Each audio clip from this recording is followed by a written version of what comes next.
All right. Well, buonasera a tutti. Good evening, everyone. Episode 111 of What's the Scoop on this Thursday evening, April 30th, 2026, just past 7 p.m. Eastern, 6 p.m. Central.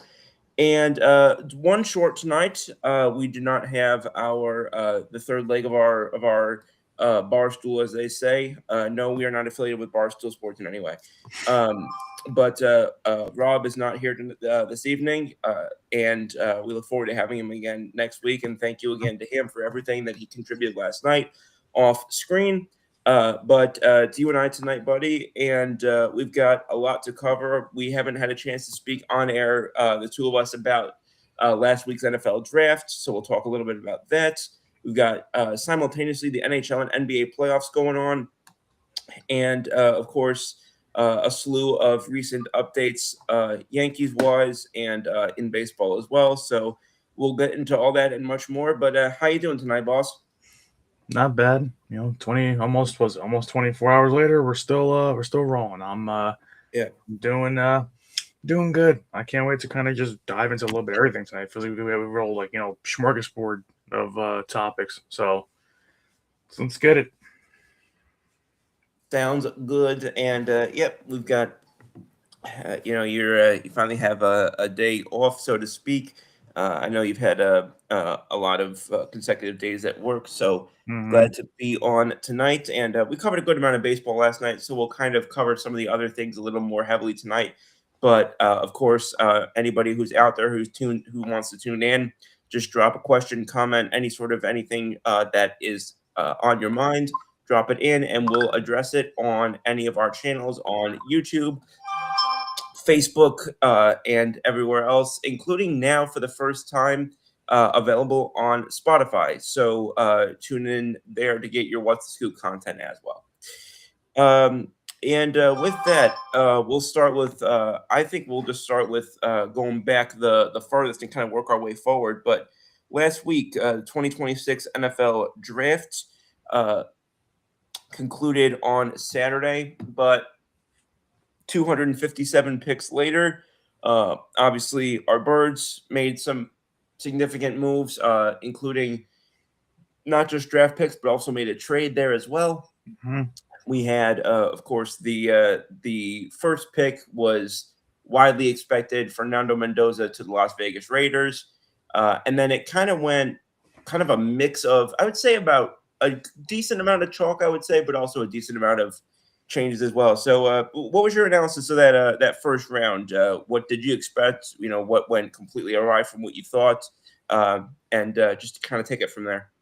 I didn't expect as much movement as we got from teams in the first round. I feel like there was a lot of just Yeah. trading across the board. Swapping picks and whatnot. Um, I I think that when I look at how that whole first round went, I think the most thing that probably stuck out to me that surprised me was just some DBs going really early and then a lot of them going really later than I thought they would. Yeah. I guess in a way. So like because you like no one saw Mansour Delane going 6 to Kansas Yeah, City. I'm going to get into that in a minute, but I'm glad you brought that one up. Yeah, and Shout out um Christina, how you doing? yeah, hi Christina. Um, yeah, so I I didn't think he would go that early. That's really early for a DB to go. I mean, it's Right. possible, but we didn't see the first DB come off the board until like 10, 11. Um, so it was kind of weird to see one go at 6. Yeah, Um, and it was Delane that we thought was going to go as the first DB, but it was, like you said, more around like that 11 spot, yeah, it kind was of. 5 picks earlier than what we thought. You know, Yeah, around that Miami spot, and the fact that somebody, I mean, I'll get into this in a second, but I'm still racking my brain that Kansas City moved up 3 spots to get him. There was nobody who thought that Cleveland was taking him at 6, and then 7, I think, was Nolan's, and then 8 was uh, who was picking 8? oh wait, No, wasn't no, 7 was the Commanders, 8 was New yeah, Orleans. yeah. Um, but I mean, did anybody really think that he was going to be the pick at 7, especially with Sonny Styles still on the board? Yeah, no, I didn't see that coming. And then just as far as safeties went, I was surprised that Caleb Downs went pretty much exactly where we thought he would, more or less, around that kind of 9 to 12 range. And Yeah, then some people thought he'd go a few spots higher, but I mean, I'm not surprised that he went to where he went at all. I think yeah, Dallas made a good pick there at 12. yeah, that's a really good pick for them. I just think that, but I'm just shocked that we didn't see the other two safeties come off the board, especially like Thieneman. I thought was going to come off the board when we moved up to 20. Um, I didn't really think that I didn't see him falling. I think he fell to 26, I believe. Something like Um, that. The only thing about Thieneman is when we moved up with Dallas from 23 to 20. The only thing is we so rarely go safety in the first round to begin with that yeah, trading up for a safety in the first round, that would have shocked me. I mean, I'm was a little surprised that it was Lemon. But again, I was surprised that we made that trade in the first place. yeah, Um, but and it was funny. It was like a bit of foreshadowing. I don't remember if it was you or Rob, but somebody on this show, I think it was this show, maybe it was FAH. Somebody said, a week or two ago, you don't think that, I doubt that the Eagles would make a trade up with somebody like Dallas or somebody. It was just so funny that it yeah. was almost like that foreshadow. I don't remember which one of y'all said it, but somebody did, and It might. it's hilarious. I think it was I was me. thinking of that when I heard it actually go down. I think it was me at first, but I think Yeah. Rob was like, well, Rob was like, we were all kind of saying, well, yeah, it's kind of funky that you would trade with your rival, and kind of so it was like, Mhm. but at the same time, and That it's on the happens more than you think. yeah, it does, and I really think that We made that trade to get Devontae Smith. We made that trade to leapfrog the Giants with yeah, Dallas. yeah, Um, that's what I was thinking of. yeah, But it's just crazy to me that like there's a lot of I think a lot of guys I said it on our draft show. There were some guys that just went in my opinion they just went like way later than they probably should have. Like right. I think that um I think Pregnon went way later than he should have. I think Yeah, that Emmanuel McNeil Warren went way later than he should have. Um it's just it's tough because like some guys have so much talent and you're wondering what these teams and these GMs and scouts see, as to why some guys fall and some guys just go maybe a little higher than what they should. Like I thought Caleb Banks was a massive reach. yeah. What the um hell was that? I don't know what Minnesota was doing. You literally need like Minnesota to me was very confusing in the draft. You needed to Minnesota see had probably one of my least favorite drafts, top to bottom. Yeah, you had, and I mean that kind of makes sense because what they have an interim GM, so I don't think Minnesota even knows what Minnesota's doing. Um, Yeah, but it was weird because I'm just like, and it's pretty clear you have an interim GM because holy crap, you reached for a guy you probably could have gotten in the late second round, and you picked him halfway through the first. the one pick that they made that I did really like was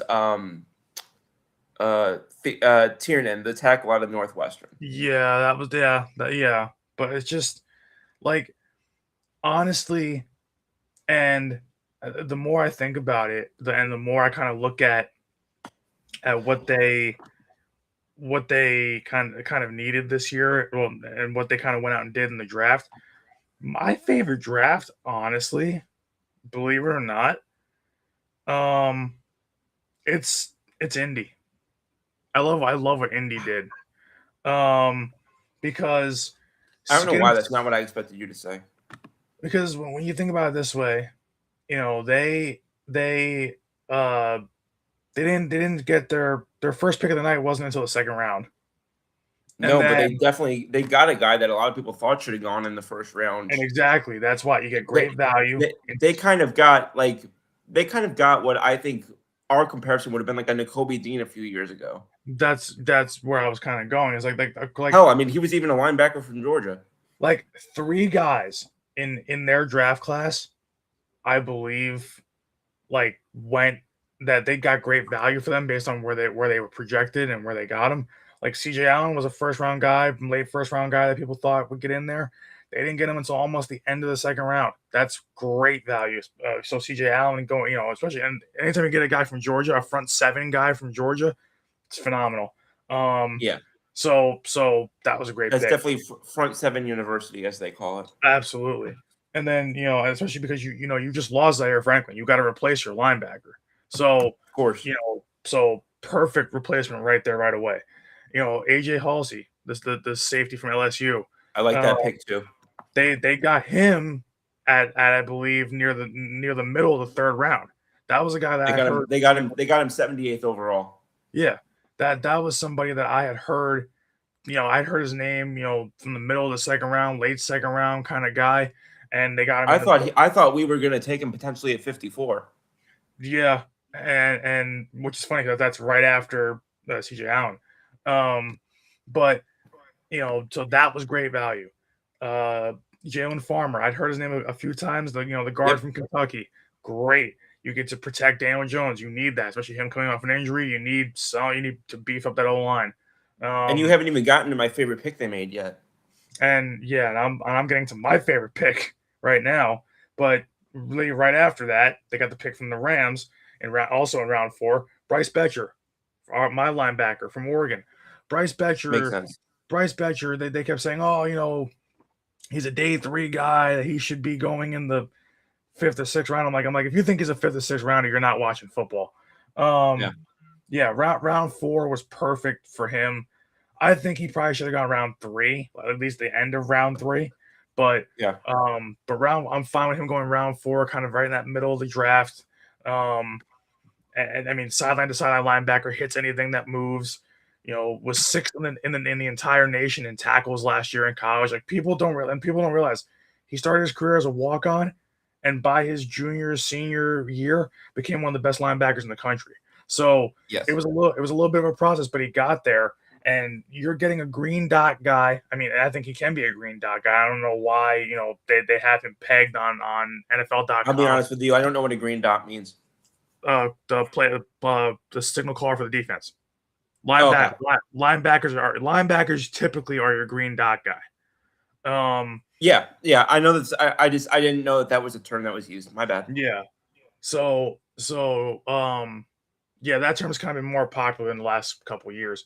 But so he's. Me, I'm more of an offense guy, so I'm still learning some of this. Yeah. So I think he can be that kind of guy. It's what he was pretty much at Oregon. He started for I think 4 out of the 5 years he was there. Because obviously first. Was he y'all's Mike or? What happened? Was he y'all's Mike? I believe he was. Yeah, from what I remember, yeah. Because he's more of a traditional, straight up linebacker. He's not an outside linebacker. So he was our Mike. And I just love the intensity that he plays with. And the Colts, the Colts have always had a knack for kind of finding these players that are, like they kind of load up real defense heavy in this draft, but they needed that. Their defense was terrible. I was going to say they needed to. They needed that. Their offense is fine, really, as long as Daniel Jones is healthy. I mean, you lost Michael Pittman, but you still have a decent enough offense. You have Alec Pierce there. You have obviously Jonathan Taylor there. So do they still have Josh Downs there? I believe so. Let me just check real quick. But but I think that the Colts across the board, just to me, it just stands out because you got a lot of impact players at a lot of good draft spots. And Downs is still there. So their offense is fine. You did beef up the offensive line. You got a really good guard, in the middle of the draft that you're going to help, kind of build around him on the line, and then obviously build on Daniel Jones. And just those 3. I still love that fit, by the way. Shane Steichen and Daniel Jones. I still love that fit. Yeah. And the thing is, Steichen's the best when he's got a mobile quarterback that can do kind of a little bit of both, can throw on the run, can roll out, can do all these different things. We saw that with our offense. But so many of these guys, it's like it just you go down the list and it's like they got value at every spot they draft. Like every place they draft in the draft, there's just perfect value. Yes. George Gums Jr., the defensive end from Florida, he's on this list. Caden Curry, defensive end Ohio State. Seth McGowan, running back Kentucky. Like, Deion Burks, wide receiver Oklahoma. Thank you. There we go. I was waiting for you to get to Deion Burks. I couldn't believe they got him in the 7th round. And he was almost Mr. Irrelevant. Like, I could not believe that with 4 picks till the end of the draft. We stayed well onto day 3. We didn't stay until pick 257 just because, I mean, you can imagine why. It was going to be an absolute madhouse there. And of course, you go with a lot of day drinking NFL fans. It's not exactly a great crowd to try and leave with. So we left. I think it was in we left not long after we picked Cole Payton, and I think that was late 5th or early 6th.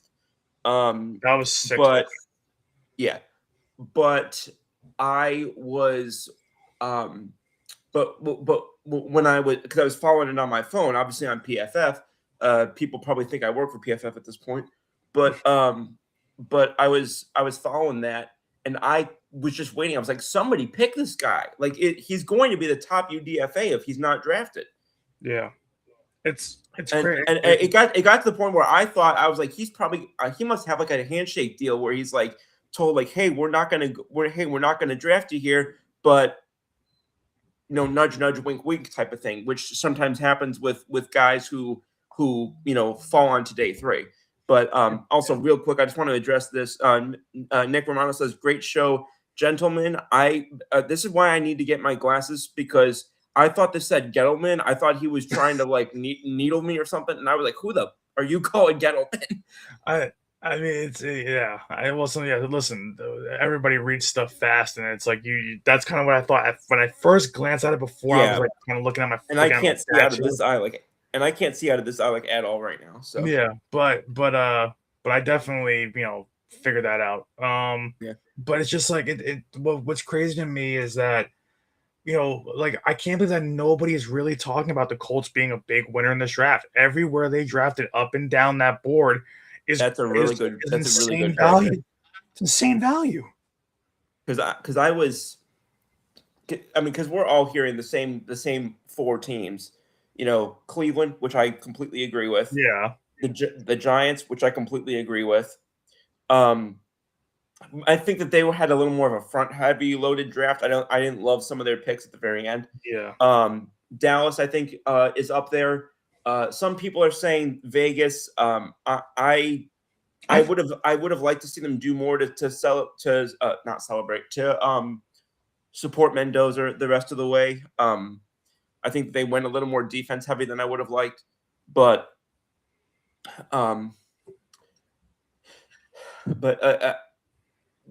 again, I think that you made I think that you hit a solid one there. I think that one team that's underrated in terms of what they did, which is kind of and I say underrated because they didn't actually make a pick on day 1. I think one team that's incredibly underrated for how they handled this draft was Buffalo. Yeah. I thought that they capitalized. They moved back not once, not twice, but 3 times before they picked TJ Parker at 35, who, if you remember, I had him a couple of my mocks going in the early 20s. So they get him at 35 after picking up a swarm of draft picks by moving back 3 times. I thought that they handled that greatly. And you know me, I've been critical of Buffalo quite a bit the last couple of years, but I thought that was really solid the way that Brandon Beane navigated that. I thought they still got impact players with the picks that they did use. And again, this is what I said last week or 2 weeks ago on the show was there's obviously 32 first round picks, but there weren't 32 first round talents. So if you're going to be picking at 25, if you can get 3 guys of comparable value as opposed to just 1, do that. And I thought that they did that remarkably well, and I think that they deserve a shout out as well. I liked that they followed it up with Igbinosun, I think is how you say this name. He's a little physical. Like I have my doubts with him. He's a very handsy corner. Yeah. And because at Ohio State, it feels like every time I watched an Ohio State game, he was getting flagged for pass interference or holding. And I was like, oh boy. But you can coach that out of a player. You can. It's not going to be Well, easy. that's just it. But Like there's certain things that like you look at and it's like, can this be developed into or developed out of or not? yeah, and I think he can. It's just I'm like, I look at him and I'm like, I hope they can because especially with how bad that defense was last year, especially their secondary. If you have a real handsy corner, that's gonna be a lot of flags. So, that's Yeah. I still like the pick, but you know what's funny is I really think that honestly, my favorite pick from just their entire draft class was actually Jalen Kilgore. They got him in the they got Oh, him in the fifth, that wasn't who I was going to say, but I like that selection as well. they got him in the fifth round. He was a guy that I kept hearing was a third, fourth round guy. They got him in the fifth. I know Um, I know Philly loved him. yeah, Philly before the draft had kind of started. Philly was one of the teams that kind of kept their eye on saying, hey, we're not going to go safety early on, but if we do go later on, he's around that range. Yeah. But he get to get him in the fifth round, a guy that was that good at South Carolina. I know Um, some teams had a second round grade on him. that's why I was thinking too on day two. I'm like day two would be a good spot to grab him. Yeah. And they got him on day three. They got him in the fifth round. So he's probably my favorite one. That because it's just I love guys who are standout players who aren't the first or second round type guys, but then you get them in like the fourth round when they could be like a third. Like I love value guys because What's it's the just thing? like What's the thing that I've said, and I know you said similarly. You win games on day one. You win championships on day yep, 2 and 3. yep, yeah. And And when I saw him come off the board, I was like, wow, that's a great pick this late in the it draft. is Fantastic. another name that I'll throw out. We're talking Buffalo here. UConn wide receiver Skylar Bell. He Yeah. had, in my opinion, no business falling to the middle of round 4. I was shocked to see him get out of day 2. I think, and actually, before we keep going on that Nikki kind of threw this question here. She said, "Question for you both: will you buy a Makai Lemon jersey after his first season with Philly?" I'll answer that question with another question: will they still be $300? But in all seriousness, I know they're not quite $300, but I'm just saying that because of how ridiculous jersey prices are. Well, if you want an authentic one, it might be when when they really, he starts really playing well. It probably will be. Yeah. But Yeah, but Yeah. so the jerseys that I have right now, I've got Vontae, I've got Saquon, and I've got one other one that I'm short circuiting on. I've got one of my older ones. I don't remember if it was my McCoy jersey or if it was my custom jersey, but I've got 3 Eagles jerseys right now. I probably will get a rookie jersey at some point from this class. I don't know if it'll be Makai Lemon. I typically will wait to see how their first season plays out. But typically the jerseys that I do try and get are the ones who are either in their first year of an extension or their rookie year second, just because again, with how sports has gone, not just football, but in general, I don't typically like getting like the star player jersey. I like getting things that are a little bit different, yeah, but it's so hard to do that in this day and age because if you're not the star player, you can be moved tomorrow. yeah, And so that's the tough kind of line that I always walk. And then of course you have the obvious that I already mentioned with the prices. So I think it's entirely possible. Like I have no reason to say that I wouldn't. But I want to see how this whole draft class plays out. And we'll use that to pivot into our draft class for a moment. But there were a couple of picks that I really liked that weren't him. Not that I didn't like that pick, but I'm just saying that there were other picks I liked as well. I loved the Stovers pick out of Vandy in the second round. I know other people wanted us to go in other directions, but I liked him. The only pick I really didn't, and I won't even say that I didn't like, I just think that it was maybe not the best use of that selection that I would have done. I didn't love the Markel Bell selection. But then again, there's been day 2 offensive linemen that I haven't loved that we've selected over the last few years, and I'm pretty much wrong every freaking time. So I'm willing to give this one a chance because I've literally been wrong. I was wrong about not loving the Landon Dickerson selection. I literally have been so consistently wrong about day two picks that I haven't loved with this team. So, I'm willing to give that a little bit of leash. Um, and if Kenny's watching this right now, he's going to absolutely burn my ass for this because he's going to say, "Oh, you're not a Hurts guy. Oh, you're out on your quarterback. One thing or another." And you know this. I freaking loved the Cole Payton selection. Yeah. I think that, and I said this going into the draft. I think we were the best team for that, if or certainly right up there. And again, Tanner McKee, we don't have a ton of reason to believe in long term. As even as a depth guy, Andy Dalton, we're going to get maybe one full season out of max. And I'm sorry, we've been very lucky with Jalen Hurts from a physicality standpoint to this point with his health. Especially as you get older with the style that he plays, you can't you can't just keep assuming that that's going to be the case. And we don't know what's going to happen a year from now. We assume that it's going to be a done deal, just kind of a formality that will get him locked up long term. But I'm sorry, I'd rather have two quarterbacks than none. And so that is, I would say, a dark horse for a jersey that I wouldn't mind getting. I know that a backup quarterback jersey is crazy, but I'm just saying that in terms of the picks that I loved from this class, that's probably my second or third favorite, right up with the other two that I mentioned. Yeah. The one that kind of concerns me a little bit is the guard out of Georgia, Michael Morris. The thing that concerns me about him is not really anything tangible. I've heard some not great stuff about his work ethic coming out of Georgia, so I hope that's not That's not a true. shocker because it's Georgia. Right. So my hope is that being surrounded by, as they say, grown-ups or adults in the room. Yeah. My hope is that will help him kind of mature, and he'll be surrounded by the right people, and he'll grow out of whatever those things were. Plus other Bulldogs on the roster too. Good point. Yeah, another Bulldogs in the roster. And again, it is a 6th-round pick. Nikki says, "How was this NFL draft experience compared to your previous NFL events?" So this being my third NFL draft, for those who don't remember, or who don't know, I should have said, I went in 2014, which was the year it was one of the last years in New York. That was the year Jadeveon Clowney went first overall.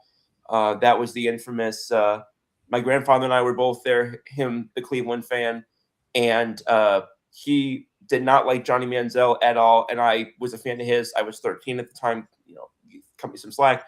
And we're sitting there watching, and his team trades up from 26 to 22 with the Eagles to draft Johnny Manziel. So we're both annoyed. He's annoyed because they drafted him. I'm annoyed because we traded the pick away for him. And then obviously that 26th overall went to, and I told this story to a couple people last week, but that pick ended up becoming Marcus Smith II, who's considered one of the biggest busts in recent Eagles draft memory. I can't consider him that way. He was my second interview with the Eagles that I ever did, and he was really accessible and just really straightforward and upfront with me as a just in an interview, which I don't think a lot of first-round draft picks would have been to a 14-year-old at the time. So actually, I might have even been third. No, I think it was 13 actually. So I was extremely grateful for that. And so he'll always have a special place in my heart as a sports fan. But so that was that one. And then I went to the Philly draft. It was either 2016 or 2017. I want to say it was 2017. So I went there. I don't remember that one quite as well, which is ironic for it being in Philly. I just don't have as many like glaring moments from that draft that kind of stick out for whatever reason. This one definitely was the bittersweet one because it was the first draft I didn't watch or talk to my grandfather ever since I started watching the draft in 2013. So that was a little bit weird. But it was kind of funny because we my mother and I would every couple of minutes we would like see something, or the Browns would do something, and we'd be like, oh, now of course they can draft well. Because Cleveland had, in my opinion, one of the top 2 or 3 drafts of this year. Yeah. So yeah, that's kind of what I would say. I'd never been to Pittsburgh. The people were wonderful. I, of course, being the loudmouth Eagles fan that I am, I was talking shit with every Steelers fan I could, I would, run in contact with. There was a remarkable number of Eagles fans. Okay, I'm going to take about 90 seconds to talk about this.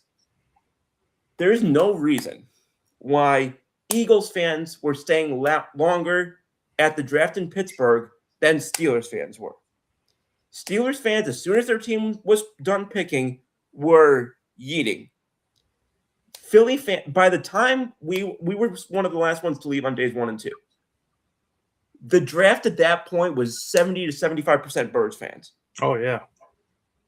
Like, and I don't mean compared to Steelers fans. I mean in general. Like, Birds fans were some of the last ones to leave, and Steelers fans were some of the first to leave.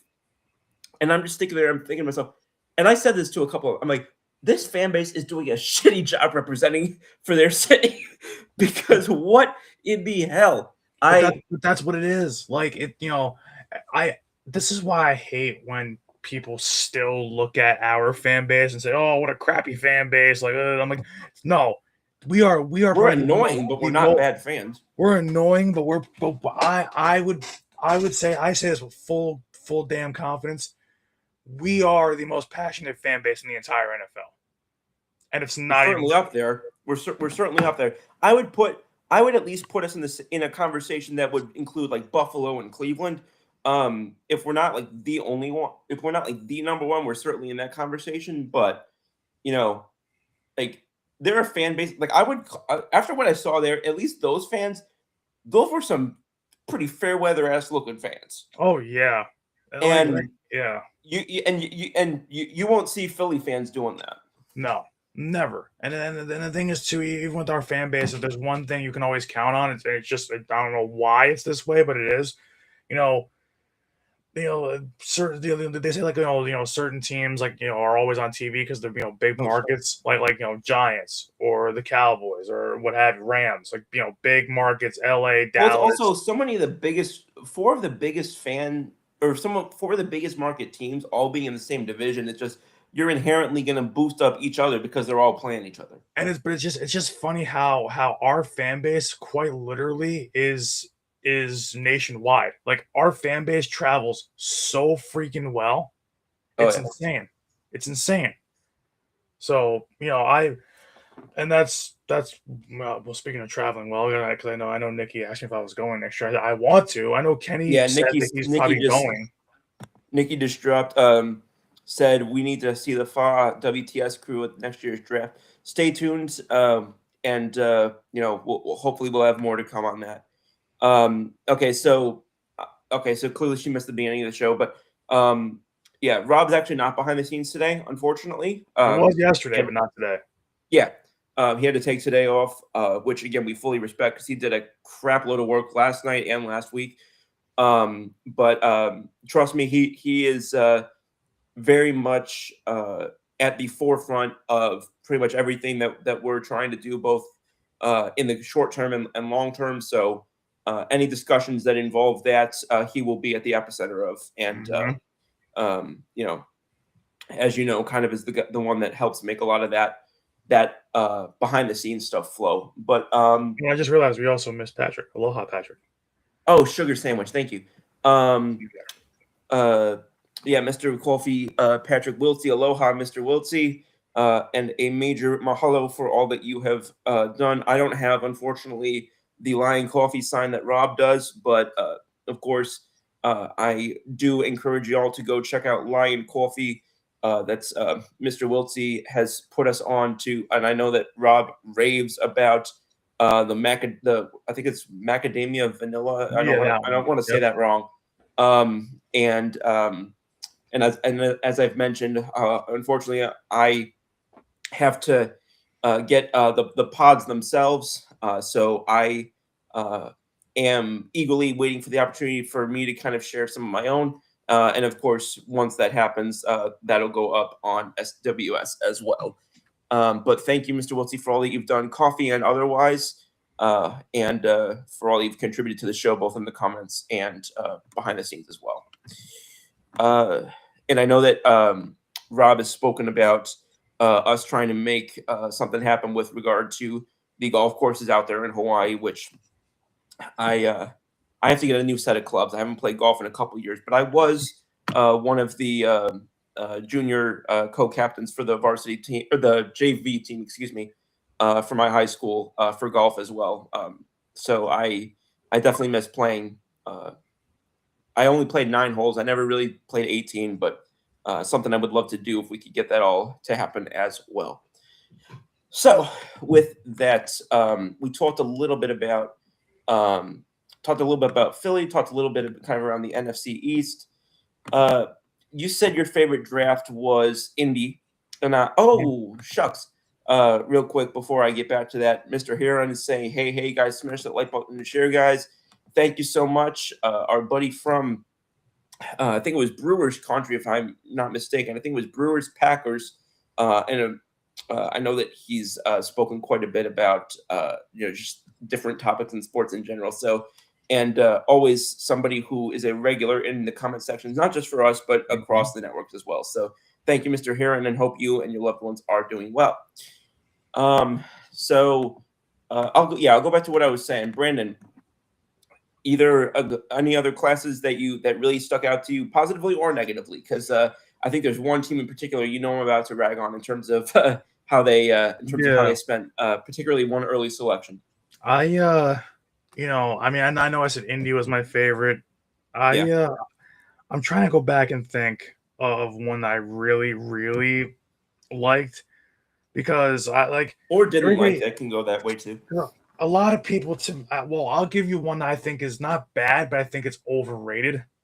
Yeah. And I think it's Washington. Okay. I'm like, now I'm not saying it's overrated because of Sonny Styles. Sonny Styles was a phenomenal pick. But everything, I think he was overdrafted, but go on. But they didn't have a pick in the second round. And then after that, you got to I really don't know pretty much any of these other guys. I do know Callie McManus, the Rutgers quarterback. But he's not that good. That guy's gonna get cut probably in 2 seconds. So he's a 7th rounder, so I understand it. Katron Allen, I'm not a big fan of out of Penn State. Antonio Williams out of Clemson, I don't think's bad, especially for a 3rd round, but I don't think he's anything special. I like the value they got in the 5th round with Joshua Josephs out of Tennessee, and I say that as somebody who hates the Vols. Yeah, I think that's good value. I don't think I don't think any of these guys really wow me though, except for Sonny Styles, and I'm just like, yeah, for a team like Washington that needed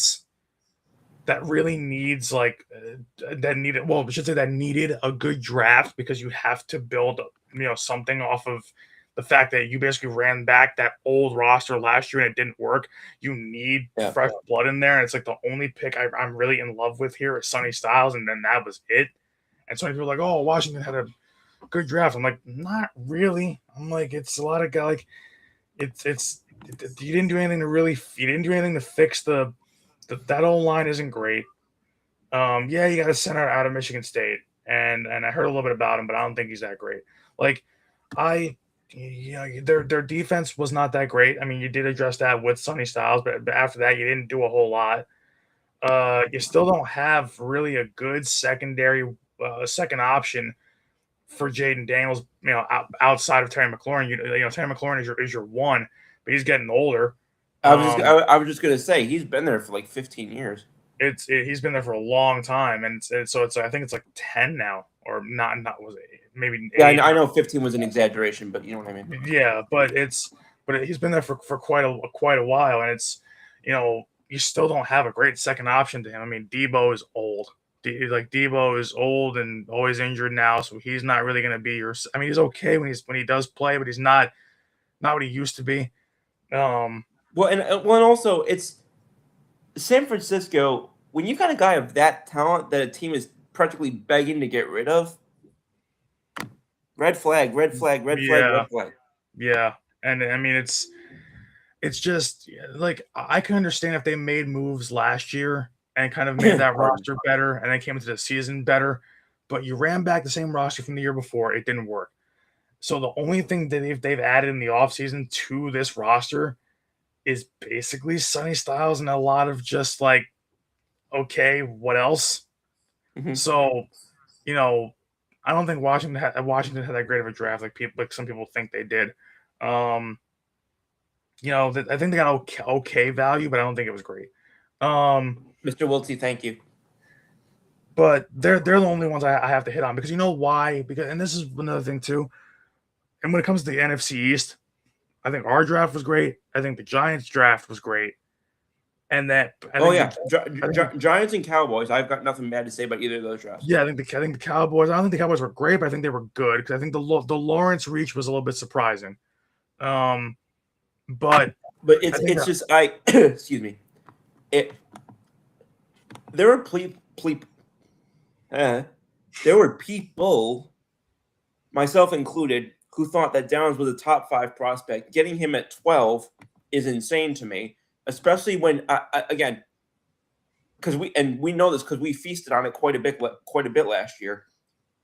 You can't overstate how bad that freaking secondary was. Oh, it's god awful. And yeah, so you had that. I think the Barham pick out of Michigan was right around where I would have expected him to go. I think Shelton was a little overdrafted, but then again, at a position of need, try again. Devin Moore, cornerback at Florida. I think that was very good value. They had to, and I was so pissed about this.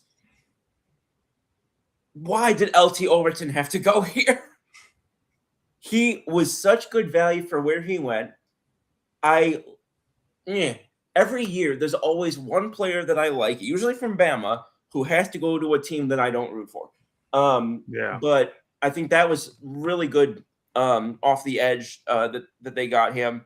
I think 7th round, Anthony Smith, that was a weird pick for me. But again, you're nitpicking at that point because, again, 7th round, I mean, and it even started earlier this year. I felt like by the 5th round, teams were just coming in and just saying, F it. This guy played football last year, I think, and just kind of, throwing darts. But they were throwing darts, at some point. It looked like it was after about 17 or 18 Heinekens. But what's up? No, I was thinking about this, but it's like when I think about the NFC East, when you think about how each team got better, and then you look at Washington, and Washington didn't get better really at all, minus Tony Styles, and it's like, no. Oh, it's like, and again, like I wasn't the Styles fan. I always get concerned when whatever position it is. I don't like drafting guys who suddenly, after the season's over, when they're not playing games on the field anymore, and it's strictly pro day and combine and interviews and whatnot, I don't like it when guys get that much helium and are drafted in the top 10 when they were long projected to be late first round guys or mid first round guys. That scares the hell out of me. Well, he kept jumping up. He started as like a mid first round guy, and then he kept jumping up to about, I think he was as high as one point as even some people. I think I saw some mocks that had him as high as like 3, 4. So yeah, but that was but a lot of that was progressively after the season had that was well after the season had concluded. Most of the trends that I had seen that by the time the season was over still had him going in sort of like that early teens area. Yeah. And the thing is, I don't know. To me, that just concerns me. And again, maybe 7 is. Maybe I'm nitpicking on them taking him at 7 because, again, it's like you said, it's not the same as taking him at like 3 or 4.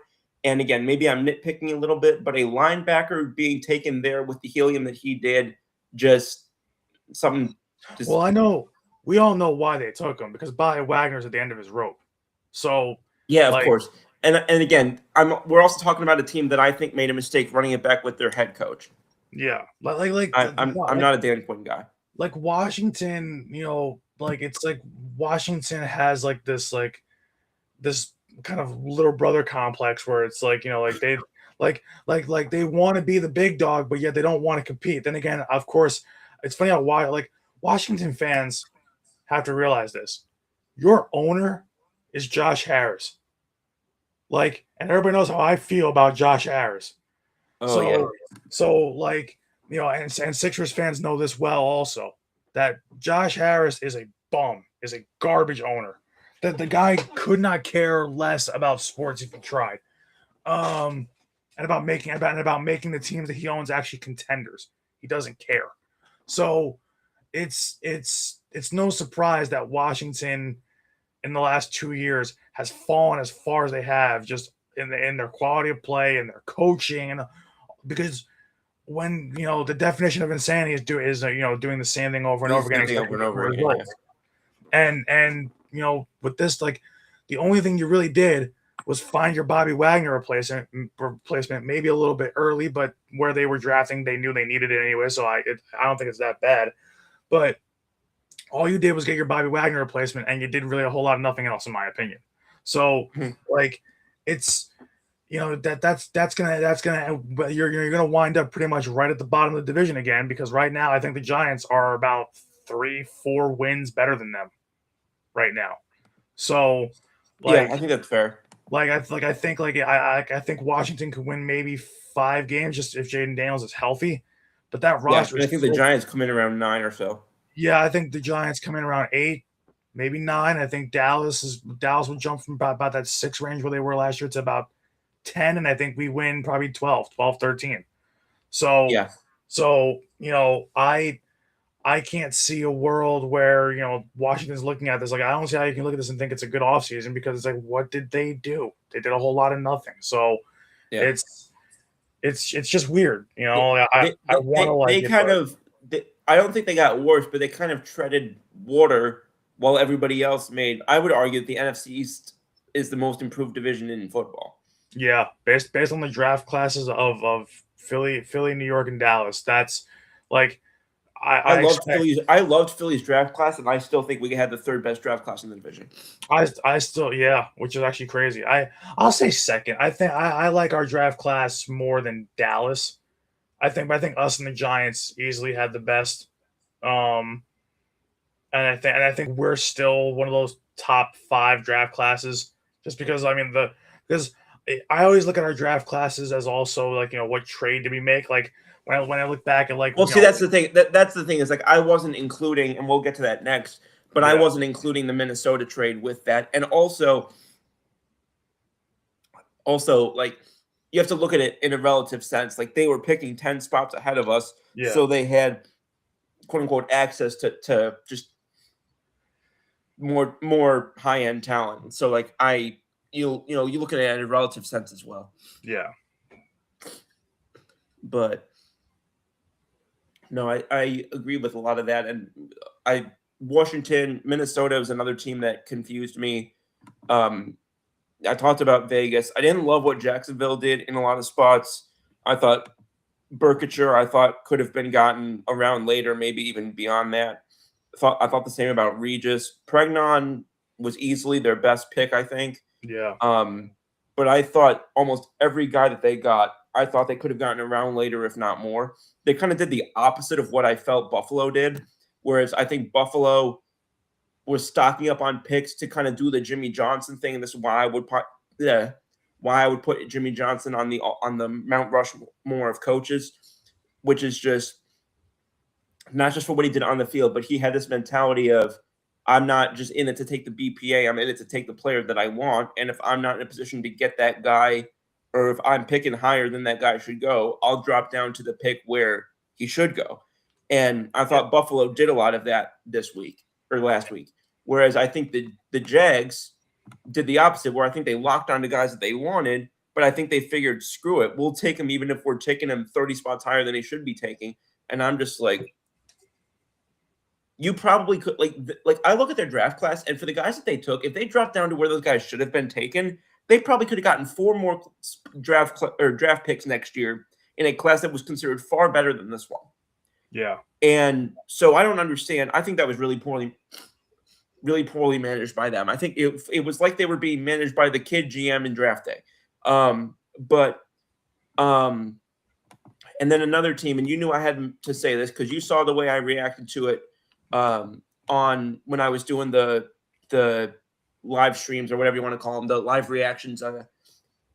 Why the hell did the Arizona Cardinals draft Jeremiah Love number 3 and then not go all in on developing the offense around him afterward? The pick after him was Jace Basantis, who I think was overdrafted by a round. They brought in, among quarterbacks, they brought in Carson Beck, who just had his UCL basically recreated. They drafted Caleb Proctor, which I don't know what you're helping your now franchise running back by drafting a defensive interior lineman. They drafted Reggie Virgil, and then they drafted Jaden Williams, who was not really on most draft boards to begin with. I don't see what they did benefiting. Now, again, my guess, and this is playing devil's advocate here, my guess is they didn't expect to be outdone by the Rams for Ty Simpson. I believe when they drafted him, they thought they were getting Ty Simpson later in the first round. Which, again, shout out to the Rams. I love that pick of Ty Simpson. I think that was, again, I said it on the previous shows, that's where I thought he should go. And I think that if he's going to succeed in the NFL, I think that that's kind of the Bo Nix Broncos fit, I think, where if he was going to succeed in the NFL, that's where he was going to go to do so. And I really am already over the narratives about talking about Sean Payton help me out. Sean McVay. His body language with regard to the draft pick. I really hate that stuff. Sean McVay is just known to be a standoffish guy to the media anyway. So I don't know why people are reading so much into that. He's very stoic. And also, here's the thing. This isn't a team that's drafting a rookie quarterback to start week 1. They've still got a respected veteran in Matt Stafford MVP in that locker room for at least another year, who's won them a Super Bowl. I don't think he's going to – I think that there was a level of tact that Sean McVay wanted to handle that situation. Because I don't think he wanted to inherit – and I don't know that Stafford would have felt disrespected per se, but I don't think he wanted to disrespect all that Matt Stafford has done by making it seem like, oh, finally we got somebody else type of thing. Yeah. But I really did not like what – and again, this is not to slight Jeremiah Love. I think he could end up being a top 10 running back in the NFL. But anytime we've seen a young running back develop and succeed and thrive in the NFL, it's been with a franchise quarterback. It's been with an established offensive coach, usually, not always, but usually. And it's been with solid offensive line protection, at least in some spots. The Cardinals have none of that. Yeah, the Cardinals have none of that, and they showed no urgency to get any of that. And the guys that they got on offense, I think, were all overdrafted. So all that being said, I hated their draft. It's one of my least favorite drafts that happened this year. And if we're talking about teams that didn't get better, like we were talking about with the Commanders, I think that they left even more meat on the bone than the Commanders did. And I was really disappointed to see that. I thought that we were going to see some better movement from them after the Basantis pick, where I at least liked. I do like Basantis. I think he was a little bit overdrafted, but I do at least like Basantis as a prospect. But and I think guard was a logical progression to take there at least after having to take it a running back. But I mean, we've seen this time and again. We saw it with Bijan Robinson. We saw it with Alshon Jeanty. Not Alshon. Ashton Jeanty. Ashton Jeanty. Yeah, like Ashton Jeanty and Alshon Jeffrey are going to screw me up for the rest of my life. But I don't know. Am I misreading this? I'm guessing that at least one of you or Shane or Rob has some differentiation for me. I'm curious to hear other takes because I couldn't really get that was one pick I couldn't really gather the sort of consensus from on the redraft or on the live draft show, and I did watch pretty much the whole thing more than once. Yeah, to me the Cardinals could easily become, what was that, the 07 or 08 Lions where they went on winless. Like Yeah, there, yeah, that was. there's I'm pretty sure that was the Matt Millen year, wasn't it? there's something might be but there's like they have a legit chance to go winless this year. They like you don't have a listen, and that's not knocking Jacoby Brissett, but Brissett is not gonna win you. He might win you a game. That's about it. Um, he's just. I mean, they're gonna play some, I guess, some bad teams and have a chance to win because they have, Jeremiah Love and Jacoby Brissett can pull good games out of his ass more or less. Um, but they won 3 games last year, and that was even with Jacoby Brissett being a starter for a lot of it. Um, I don't I don't see in that draft whether it's he that starts or Carson Beck or whoever the hell it might be. Um, I can't see. I know that Mike LaFleur wants to kind of build an offense, but you don't. You got to build from the trenches. You built with for some like this front office built from skill positions, not the trenches. No, And I don't know why you would do that when you're like that's not how and you're that supposed to is build so an ass offense. backwards. That's like everything the Cardinals did was ass backwards so far in this new era. Even though it's still very early on, obviously I haven't played a game yet, but everything they've done is ass backwards to the point where I can't believe, like, What? I can't believe that you know that this is how they choose to do things. I mean, it's I look at the Cardinals and I keep thinking about 11 years ago, like the Carson Palmer era when they were actually decent, really really good actually. Yeah, Um, they had him. They had Fitzgerald. They had David Johnson for a little bit. I think that was his name. they had a great team all over. They Patrick had Peterson, prime Pat Bruce, Peak, Bruce Arians. yeah, like that, They like had that was Tyrann great. Matthew on defense, I think. That was great. And then even before that, you have the Kurt Warner era, and that was really good. So like you know, it's like, but really for the last 10 years since the Palmer era ended, they've just been a big batch of crap. Like, and they can't get out of their own way.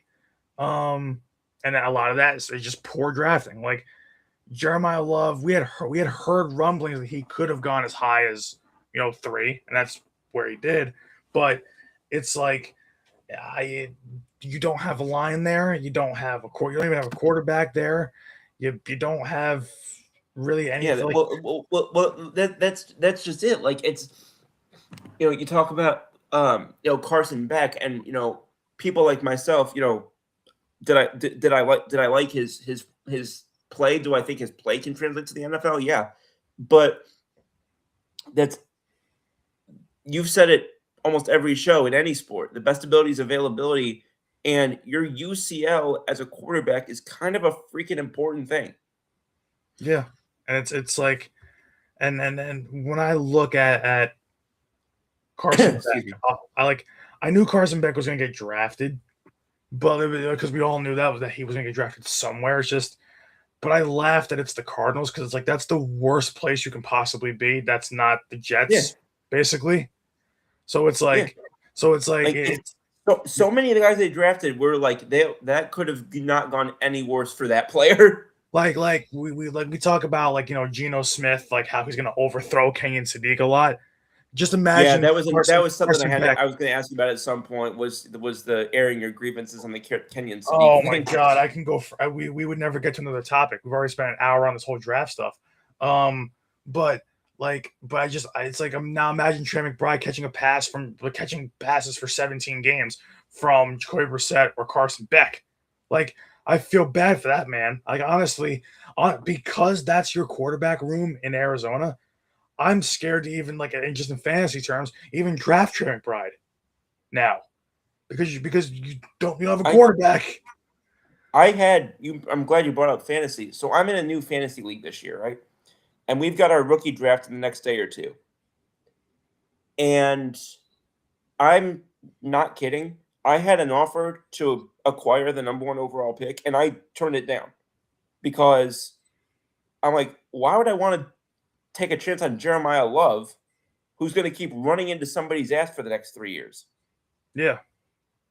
Like, I would have been interested in if he had gone to literally any other team. Mr. Wilsey says he could have gone to Cleveland. Here's the thing, though. Cleveland, and we were talking about this a little bit earlier, I love what Cleveland did. I thought Spencer Fano, who can play pretty much anywhere, they announced today they're going to put him at left tackle, which makes a lot of sense. I loved the Concepcion pick. Some people liked Denzel Boston better than him, but it was kind of back and forth between the rankings. And guess what? They got Denzel Boston anyway, so now they have both of those guys. Emmanuel McNeil-Warren, how the hell he fell to 58 made no sense to me. And remember, they don't need a running back because they got Quinshon Judkins. Well, I was just going to say, speaking of the trade offer that I was made, he was the trade offer was my pick and Quinshon Judkins, who I currently have for number 1 overall. So that was another reason why I didn't take that offer. But they got 2 Alabama guys in the 5th round, Parker Brailsford, the interior lineman, and then linebacker Justin Jefferson. And then they got Taylon Green, quarterback that I like, in round 6. So I freaking actually loved this Cleveland draft. That is up there with my top 2 or 3 drafts from this year. And I think that, especially in the NFL, I think Cincinnati and other teams have kind of shown us this the last couple of years. Rebuilds are no longer a 3 or 4 or 5 year process. Yeah. I think that this is a team now that can, and we said last year, if they just got average quarterback play, that defense could take them to the playoffs and potentially win 1 or more playoff games. Now with what they did and committed to offense, and still even add a little bit of defense in this draft, Cleveland is a true dark horse for me in the AFC this year. Mr. Wiltsey clarified. He said he meant Banks to Cleveland. Banks. Yeah, I'm glad that did not happen. Speaking of which, I don't know why I said that because I'm not going to be speaking of that at all. But we spent a good while talking about the draft, so we'll pivot to some of the other things for a little bit now that we wanted to address, because there's been some things going on. We obviously have the playoffs in NBA and NHL. We also have the we talked about the Aaron. If you want to talk about the Aaron Rodgers thing, but Brendan Sorsby, I think, is something that should be talked about going into next year. And for those who missed on what was going on, there was a top prospect for next year, quarterback by the name of Brendan Sorsby, who was considered one of the top quarterbacks available in 2027. And he is now going and getting help for gambling after placing what was reportedly thousands of bets. That not a ton of information is out on those, but decidedly potentially shaking up the top of what has long been lauded as one of the best draft classes we've seen in the past couple decades. So, especially at quarterback. So, Brandon, from what you know so far and what we know so far, what are you looking at in terms of how this affects on both sides, on the Sorsby side of things at Texas Tech, but also, the impacts on the draft board, obviously a year out. So we all know how much can happen in a season when it comes to those things. But your kind of takeaways when that all dropped out. I'm not gonna say I was shocked, just because in this whole NIL era, a lot of these college kids just make a lot of just dumb mistakes with a lot of that money that they're getting. So I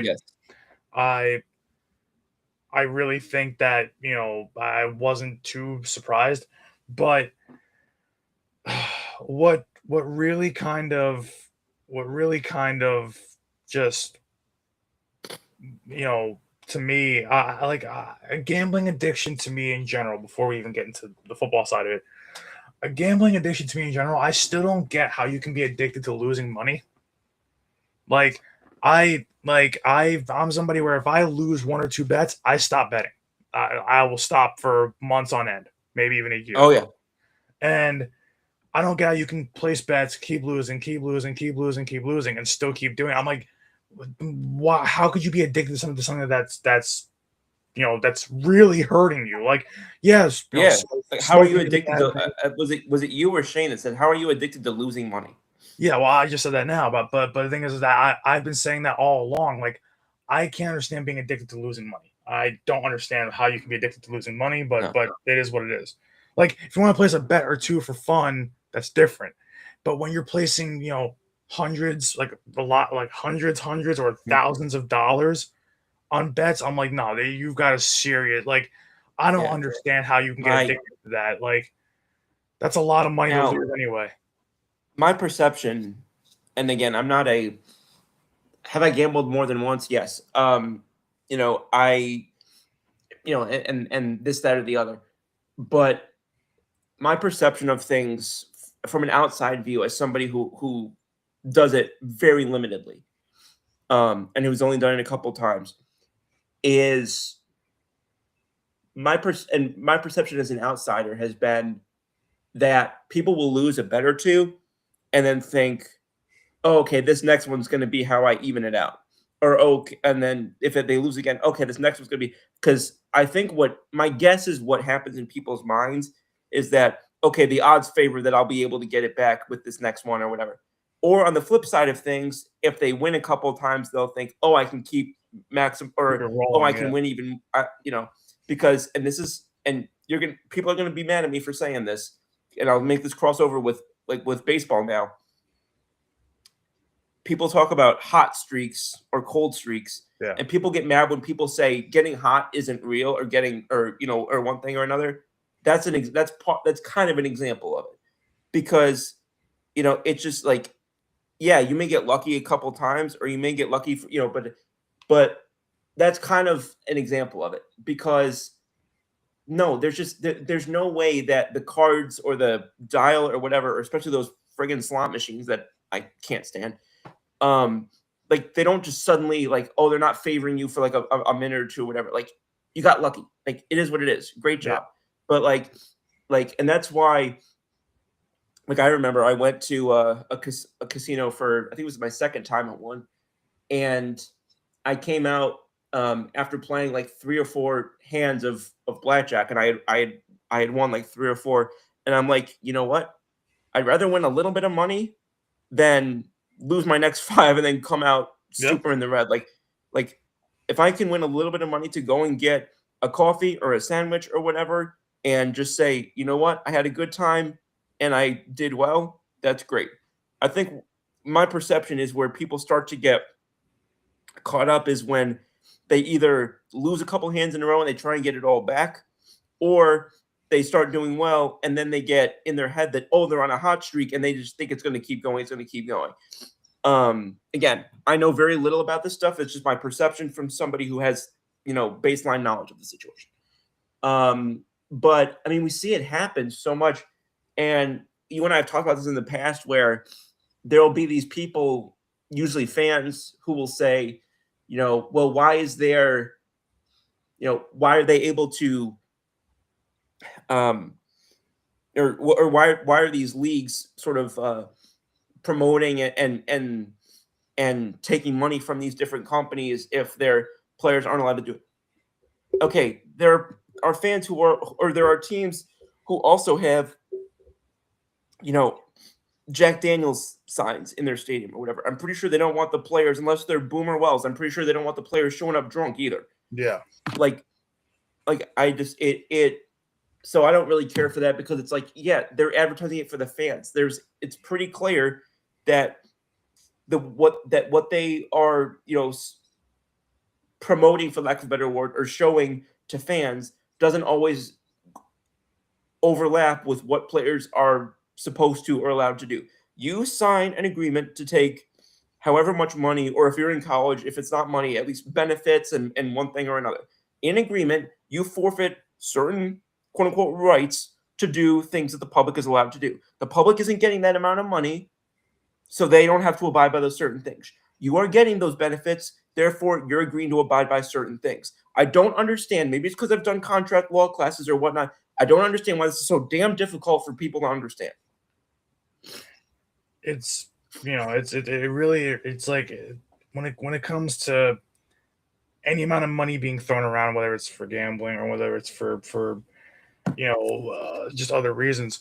The whole thing is, I know it's easier said than done, but you got to be smart about what you're doing. Like the fact that he's sitting there throwing away thousands of dollars, and presumably from his NIL deals, that you're throwing away that much money is just it's because here's the thing too, and this is how it affects his draft stock, because it also shows that you can't be trusted to make good decisions. So That's just it. And we've heard so many people in the past say, for better or worse, quarterback is just viewed differently than other positions are. So if you're showing poor judgment from that vantage point about your own self, what kind of red flags does it show about your ability to be a leader of judgment wise on and off the field for a full locker room? and it's like, to me, it's like, especially when you're somebody who you're probably not in that top 3 quarterback conversation, for next season. So it's like, but you have a chance to I'll be play honest, I haven't looked at the draft class yet for 2027 in terms of like I don't quarterback I don't rankings. even I don't even I think that the rankings now are ridiculous. I don't even think he's the 4th best in the class. I think my 4 favorites, well, obviously to me, number 1 is Dante Moore. I don't think Arch Manning's better. Dante Moore, I don't Arch think Arch Man- Manning's better either. I think if his name weren't Manning, I think he'd be considered like a 4 or 5 best quarterback. yeah, like to me, it's Dante Moore. Then it's probably Julian Sayin. Then I would say that for me, Trinidad Chambliss. And then the last one is probably Arch Manning. And then That makes sense. I might move Chambly up to number 2, but I don't think that that's unfair.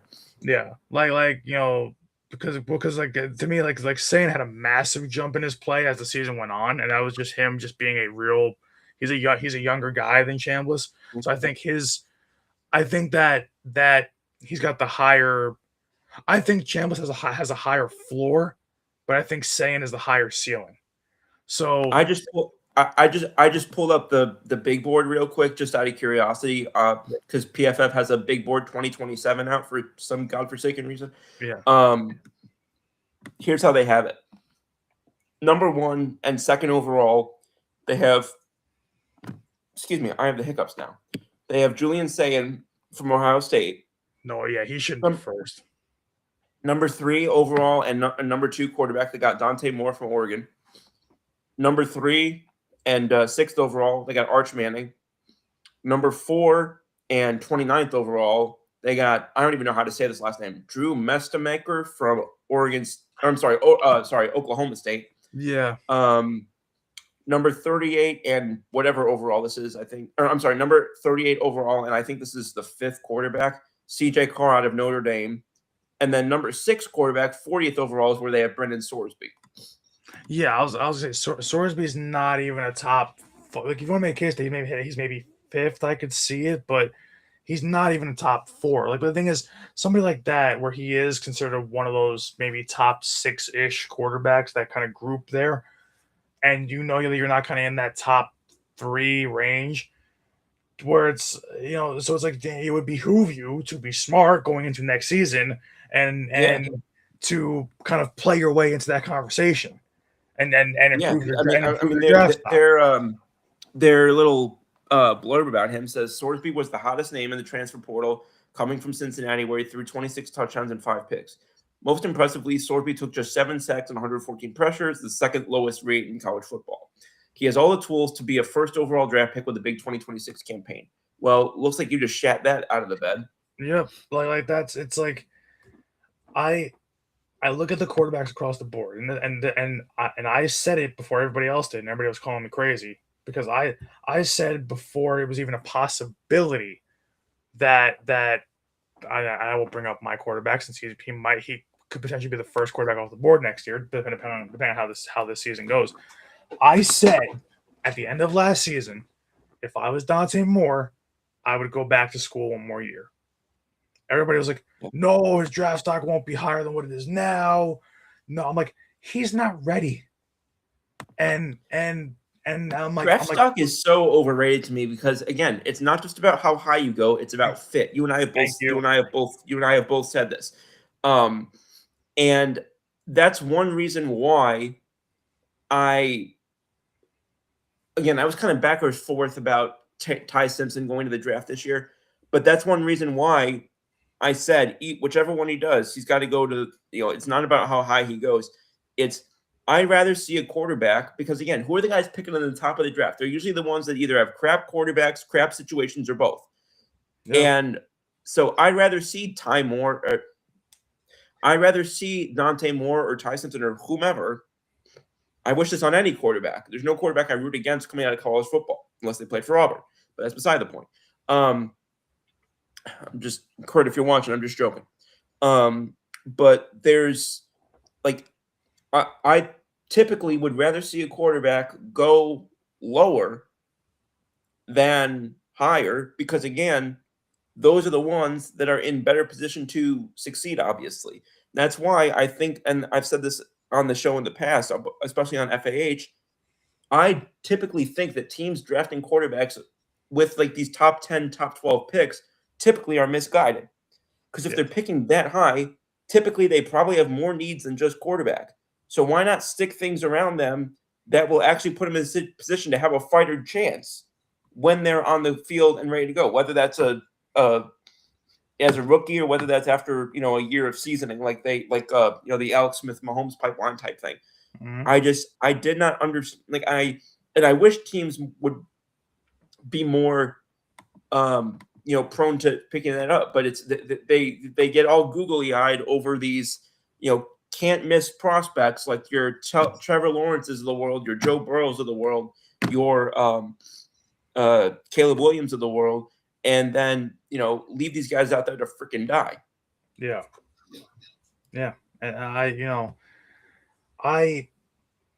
it's so early, and it's just if you're a quarterback, like really if you're a top 5 of your position going into your final year of college, and that you're kind of, because everybody listens to the media and sees where the projections are early, the way too early mock drafts and whatnot. If you're in that, I don't know why they listen to. Yeah, but I'm saying if you're in that position to like, if you're in that position to where you can be a top pick, a first round pick, I know it's easier said than done, but you can't. And I know this is Mr. Obvious, kind of, Captain Obvious here, but why would you do anything to jeopardize that? Why would you be like Brandon Sorsby and just throw thousands of dollars away on gambling, making bad decisions? Like, I mean, good on him to actually admit that he had a problem before it really got bad. Yeah, and that's the feather you can at least put in his cap, is at least you got, he had the self-awareness and whatever for that. But it's just like again, it's not like he made one mistake and kind of, or like, a couple of, this went on for an extended period. And again, I know that there's an element of just like psychological with this, that it's like, you don't understand that you have a problem at first. I understand that. So I'm not trying to delegitimize that, but I'm just saying that the unfortunate part of it is, just because there might be legitimate things going on that are, don't make him a bad person per se, that doesn't mean that he's that can be overlooked in evaluating whether he's ready to lead an NFL franchise. That's the unfortunate part of it, but it is what it is.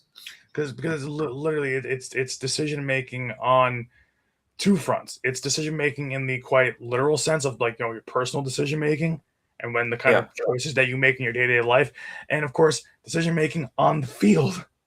So because it's like, if we can't trust you to make good decisions off the field, how are we going to trust you to make the right decision if, God forbid, let's say you're under pressure, and it's a 1st and 10, and you have nowhere to go with the football? Are you going to force it into double coverage, or are you just going to throw it away and live for another down? And also, this is potentially unfair, but I can almost assure you it's going to happen. You have a bad game, you throw multiple turnovers, or you make a couple bad throws. The fans are going to. There's going to be at least a subset of fans and media who are going to ask, "Did you bet on yourself to lose?" Yeah, that's how the media works. Also, real quick, I don't know if this would be considered breaking news, but because we're talking about NFL quarterbacks, I'll throw it in there. NFL quarterback PJ Walker announced his retirement this evening. Wow, he was a good story, because he was a guy that it took a lot for him to kind of get back to the NFL. I mean, Yeah. it took a long time for him to get back to the NFL, and the fact that he did, you know, it was a grind. But he was Yeah. if if there was somebody whose story I would want, and also not for nothing, he's a Jersey guy, so I love him even more. But Yeah. if there's a guy who I would want people to kind of look up to as like a textbook example of resilience, it's Oh, yeah. PJ Walker. Like that he could have literally just because remember he went undrafted. This guy was undrafted. Yeah. He was undrafted. Spent a lot of time on with Indy at first. Found his way out of the league because he just never got a chance to start. Ended up playing for what was it? Yeah, I wanted to look it up real quick, but played for The XFL was the Houston Roughnecks. Houston Roughnecks, right? And then he got his chance because he played well there. Got back to the NFL, and then hung around, started some games for the Panthers, a little bit. Then ended up on the Bears practice squad, or basically offseason member. Played on the Browns for a cup of coffee. Then ended up with Seattle, and then of course finished his career in the CFL. But this was a guy who literally he could have just said between going undrafted and never getting a start in what is that 2 or 3 years in Indy, he could have just said, "Okay, career's over. I'll go do something else." Nope. The guy literally went to a whole different league, went to the XFL, Yep. played extremely well there, and got back to the league and managed to stay in that league for another 3-4 years. I don't care if it was Canada, the XFL, or the NFL. If you can say you played 9 years as a quarterback Yep. in professional football in North America, you got my respect He for made it being work. able to for being able to stick with that. Also, you know me, I'm a next gen stats guy. Has the longest recorded air completion in next gen stats history through a pass for 68 yards in the air. Wow. 68 yards. That was I'm trying to remember when that was. That was I know it was for Carolina, but 2022. That's when it was. But yeah, you've got some talent if you're throwing for 68 yards, especially in that freaking offense. But yeah, so I just wanted to mention that real quick. While we're still here, I know we wanted to talk a little bit about a couple of other things as well. Do you have anything you wanted to jump on NBA or NHL playoff wise? Not tonight. I mean, I know that right now the big game that's on is Minnesota, and Dallas. And Dallas is once again choking like they always do in the playoffs, so it's no surprise so far. They're down Yeah. 1-0. Or I believe 1-0. Because I had it on. That team needs Mark Cuban back in the worst way. Dallas is such a weird kind of team because every year they finish like top 2 in the West in the entire Western Conference, and then they just fall apart completely every year. It never fails. They're down 1-0 after the first period, and of course it's a must-win. But they're back against the wall because they're down 3-2 in the series. Right. And then I was watching the Knicks game, but I watched 5 minutes of it because halfway through the first quarter, the game was over. The Knicks have a 50-point lead on Atlanta at halftime. 50-point lead on the oh my lord. 50. Atlanta didn't even show up tonight. Atlanta showed up for maybe about 2 minutes, and then the Knicks, that's enough of that. And at halftime right now, the score is 83-36. It's over. What happened to Scoop? Don't know what happened. Well, we shall figure this out. But yeah, there's not much going on the NBA front as far as I kind of care to talk about, just because that Knicks game is so awful. Celtics Sixers, that's on right now. That's probably worth watching. I'll probably turn that one on soon. But yeah, Knicks Hawks is over. Nuggets Timberwolves later tonight. That is what it is. I'll probably watch that later on, but I don't know. It depends when the hockey stuff ends. I'm watching that right now because the Knicks game is over. So I'll probably turn on Celtics Sixers at some point. But I think that's pretty much it for like the NBA and NHL. It's still kind of early in the games yet, minus that Yeah. disaster class in Atlanta right now. So Yeah.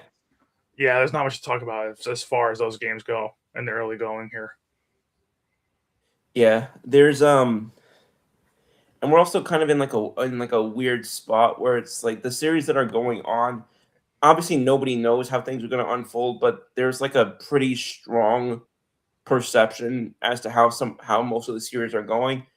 And in the NHL side of things, we're kind of like in between, like the some the early series kind of have mostly just wrapped up, and the next ones haven't really kicked off yet. Yeah. Pardon me. Yeah, I'm looking right now. Um, as far as the series in the NBA, Orlando up 3-2, Cleveland up 3-2, LA up 3-2. I'm really surprised LA hasn't put that away yet. They've let Houston hang around longer than I think they should have. I think it's mostly But injuries. Injuries has kept the Lakers from closing it out. Injury, because I mean listen, LeBron's LeBron, but you're relying on a 40-year-old LeBron who kind of hasn't looked great. I mean, he's had a couple good games this year, but hasn't looked like dominant LeBron. yeah, So you're relying on 40-year-old LeBron to basically carry the load, and the rest of the guys haven't done a whole lot. So I'm not surprised that Houston's fought back. I'm just like, it stinks because that series should have been. I mean, and it still could be depending on what happens, but that series should have been fully healthy. LeBron, Luka, Reeves, and the crew against the fully healthy Rockets with a fully healthy Kevin Durant, right. and we just never got it. I mean, it's still a great series to see Houston battle back the way they have, but it stinks because it feels like I'm watching a G League game, watching the two teams play. It feels like a bunch of G Leaguers, and then it's Şengün and LeBron. That's it. So it's like Luke Kennard's actually been great this series, but Luke Kennard's not no NBA Hall of Famer. Like who cares? But I a lot of these series across the board for both the NBA and NHL, none of them were. I think we've only had one sweep out of both playoffs. I think we had one sweep, and I think every series has gone, I think, at least 6 games. Yeah, I remember seeing that. So it's we've had a lot of great series in these playoffs. We're kind of getting spoiled right now. Like in the NBA, there's a lot of great defense being played in these games. Well, not the Hawks tonight, unless, I mean, honestly, the Knicks could just literally sit on the ball and kind of kill the shot clock the entire second half and win the game. Okay, this gives me a headache. So I was kind of looking at the coverage of the Knicks Hawks game right now. Yeah.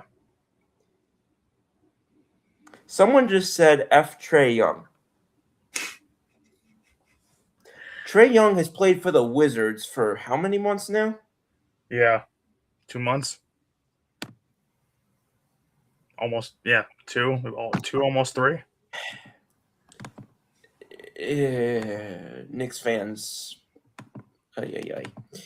Anyway, also Knicks fans are treating this like it's the freaking the NBA Finals. I'm like, you're playing the Hawks. You should have beat them. And then on top of that, you let them get to 6 games on you. That's not a good thing. You should have swept them. You should, or at least beat them in 5.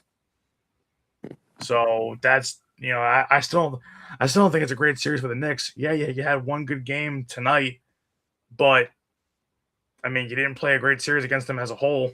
So, I'm not sold on the Knicks. I think if the Celtics close this series out tonight against the Sixers, I think the Celtics beat them. Oh, excuse me. Yeah, no, I tend to agree with that. I'm also, that's another team, the Celtics. I'm a little surprised have been letting the team hang around a little bit longer. Really, all these teams have all the favorites have been letting these teams, like in both the NHL and the NBA. A lot of the favorites have been letting a lot of the lower teams just hang around, and it's like they're playing with their food, kind of thing. So I don't, you know, like yesterday. Yesterday was a thriller between Vegas and Utah, but Vegas should be the better team, and on paper they should be. But Right. Utah is putting up a fight in every game in the series. Um, you know, Respect, though. or hell, even with you guys taking down the Penguins, no one saw that coming. Like, the Penguins, that was everybody. Oh yeah, Did anyone else in our bracket challenge have the Pens have the Flyers beating the Pens? I don't even remember. I don't know. I didn't. I had the Penguins beating you guys in 6. You said you beat them in 6. Hell, I Um, don't even think I had us beating the Pens, to be honest with you. But um, um, like the Canadians right now are up 3-2 on the Lightning going into Game 6. yeah, I think tomorrow. So it's like, the Ducks right now are up 3-2 in the series against the Oilers. They play tonight at 10. And they're on home ice looking to close this thing out. That'd be a real shock if McDavid can't force a game. If those guys, McDavid, Draisaitl, Nugent Hopkins, if they can't force a Game 7, that's a real surprise. Even yeah. though Edmonton underperforms every year, but still, it would still be a shock to get bounced in the first round by the Ducks. So a lot of teams, just on both sides, NBA and NHL, a lot of teams are really, the lower teams are not getting pushed around like we thought they would. They're just not. I gotta respect that. I'm excited for this. You kind of alluded to it. I'm excited for this Canes Flyers series. Each of the games this year, we played 4 times. Each of these games has been decided by 1 goal, and 2 of them went to OT. I'm sorry, 1 of them went to OT, and 3 of them were decided in a shootout. I think it's gonna be a really, really freaking good series. What's the record overall? Who's got the advantage? Between each other, Yeah. it's Canes 3, us 1. But our win was the most recent game. Yeah. And then what the 3 games before that, how long ago were those games? October 11th was the first one. December 13th was the next one. December 14th was the one after that. It was early. So a lot changed because Carolina became because early in the season Carolina kind of didn't settle in. Carolina became real dominant after Christmas. So yeah, well, I would also say for us, I think we definitely turned a corner. Once Vladar settled in, I think that things changed quite a bit for us as well. I mean, he's literally one of 2 reasons why we are still in, aside from York. It just we have to just be better at imposing our will on offense because yesterday it was basically for 3 periods and the beginning of OT, it was basically just us. It was all Penguins. It was more. It got to the point where it was more us playing not to lose than us playing to win. Yeah. And the thing is, you can't play that way against Carolina in the playoffs because Carolina will just pick you apart. They'll just impose their will. Yeah, exactly. Yeah. That's what I'm afraid of. I'm afraid that if you guys even come out even with 5 minutes of just playing like that, I think you just that's a recipe for disaster. Oh yeah, like I think there's a real chance that whoever wins Game 1 wins the series. Yeah, I can see that too. Yep. But I was hoping we'd have some to kind of pivot a little bit. I was hoping we'd have some Jason Dominguez news and updates even on the off day, but we don't sit here with that at this time. This Rika Reckman, is this somebody you know in the comments here? No. All right. Well, how you doing, Rika? Thanks for tuning in. If you're a real person. So we kind of pulling off of that. There hasn't really been a ton else that's developed baseball wise in the past day or so. We kind of covered most of baseball yesterday. But is this anything interesting? But does there we kind of covered, I think, everything that was kind of crushing. Everything that was kind of pressing on There the you go. agenda. Yeah. But is there anything that you wanted to jump on with that I haven't gotten to yet? Not that I can really think of. I'm trying to. There wasn't. There was something I think I was trying to think of. As was. Let me see something. I. This is interesting because. Oh, and I think we did touch on. What did we touch on this yesterday? We might have, and I just don't remember if we did. But I remember we did talk Which about one? this. Um, it's just a quick Eagles thing, but and it's so kind of minuscule, but it actually does make a difference given our kicking situation.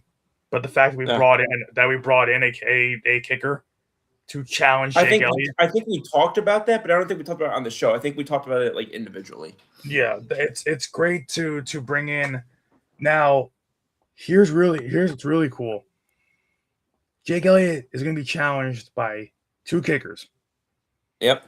One of them is Reese Verhoff, and the other, and I follow him on social media, is Luke Akers, David Akers' son. So I don't think I saw the Luke Akers one. I think I only saw the other one. So Luke Akers, he can do both. He can kick and he can punt. He does both. I'm really interested to see if Luke Akers can push Jay. I mean, both of them, but Luke Akers, especially given the history with his father, I would be real interested to see if Luke can push Jake. Bro, if we have on the team this year, if we have Luke Akers and Jeremiah Trotter Jr., just freaking second generation birds over here. You know what though? It's like because Luke Akers, I mean, he's just like his father. He's just a kind of a good all around dude. But yeah, Luke is somebody I've followed since his college, pretty much since his college career, and or hell, even his late high school career. I mean, he's got a pretty decent following on social media, I think too. So, I'm just with how much Jake has struggled. And remember, they recently reworked his contract, so like nothing is really guaranteed with Jake like that. And and kickers are I thought they reworked his contract in a manner that made it more guaranteed, at least in the short term. In the short term, yeah, but I think it was only for maybe about another year or two. I'm trying to double check that. I'm not quite sure, but either way, we know that if Jake doesn't have a good year this year, he could, or hell, if he doesn't have a good camp, it's gonna be really concerning going into the season, and not, having a solidified kicker, and that's crazy to think about that because, with Jake, he's under contract up this year, 27 and 28. I just checked. So it's not a lot of money though. So well, yeah, but also cutting pre-June one doesn't look as likely, but the post-June 1 thing, which we know Howie loves to do, next year, cutting post-June 1 would be 2.81 in dead and 2.316 in savings. The following year, 2.187 dead, 3.273 in savings. Restructuring, not really much of a. That's kind of a not really anything there, but it would hurt us more starting in like 2029, 2030. But I don't think the Eagles really care that much about that. They might just end up doing that. I don't know. So yeah, it is a little bit harder to get out of his deal, or at least a little bit more penalized to get out of his deal now. But again, like you said, for kickers, it's not a major thing one way or the other. Yeah, it's not major. It's just I really wish I could understand like the psychology of a kicker more, because how Jake Elliott goes from being an 85, 90% kicker for like 2 or 3 straight years to then being around 74%, 72, and I'm like, what? As they say, needs to be studied. Like, I don't like you don't just lose like he's 31 years old this season. Like, but the thing is, kickers don't lose your you don't lose your leg. So it's like I don't get how like you might lose it when you're like 37, 38, getting real old like in this game, but 31 and for a kicker, like you And should there's still not be. really there's not really like it'd be one thing if you could trace it back to an injury that he had. There's only one game he's missed in the last 5 years. That's what's so bizarre is like he just started to like, and it's like he didn't just fall off gradually. It was just poof. One season electric, 2024 complete garbage, and then last year even worse. And I'm like, what is happening to this kicker? That was automatic. Yeah, no, he went from Jake the Make to Jake the Shake. Like it's crazy how we used to look at him, and I told you guys this last night when we got off, but it's crazy how we used to look at him and be like, oh yeah, 61, no problem, go hit it, Jake. And now it's like, now it's like 49. Oh crap, Oh he's gonna miss God. it. Yeah, like, and the crazy thing is like this year, it's like he had kicks from like 47, 46, where it was like it's not even Oh close. God. It wasn't even like he doinked it off the post. It was like completely wide left or wide. There was the one game this year. Didn't he miss it? Didn't he miss it 3 times in a row? The same way. Yes. I'm Really looking right now.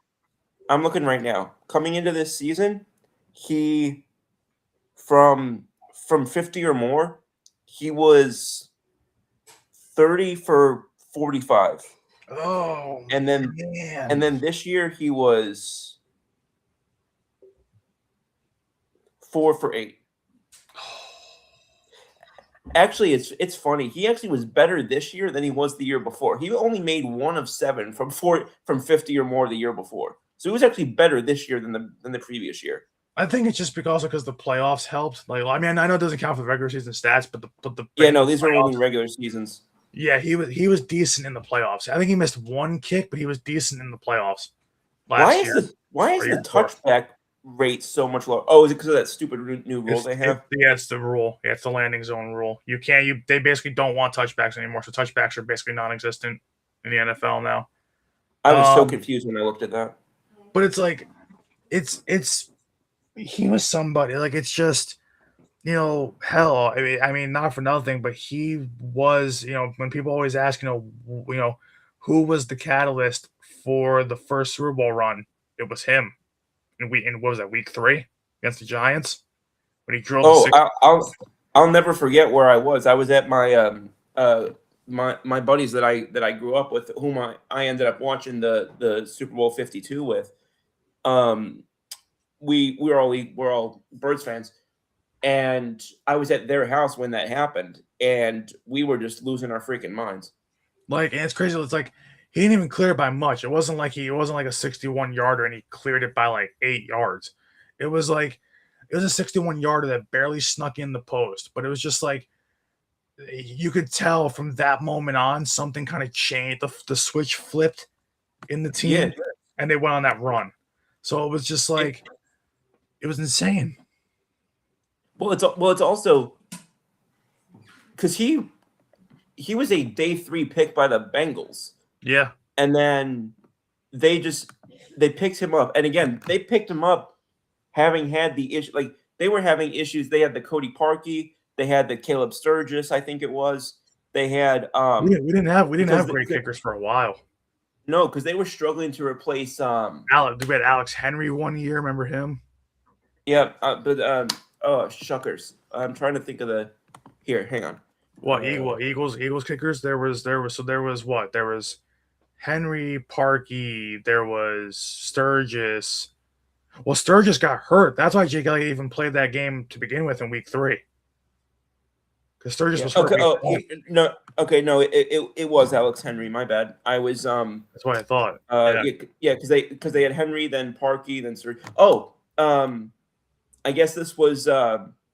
He only played one game. I swore that he played more than that. What, Sturgis? But Cameron Dicker was the other one I was thinking. Oh, Dicker, yeah, because Dicker, I forget.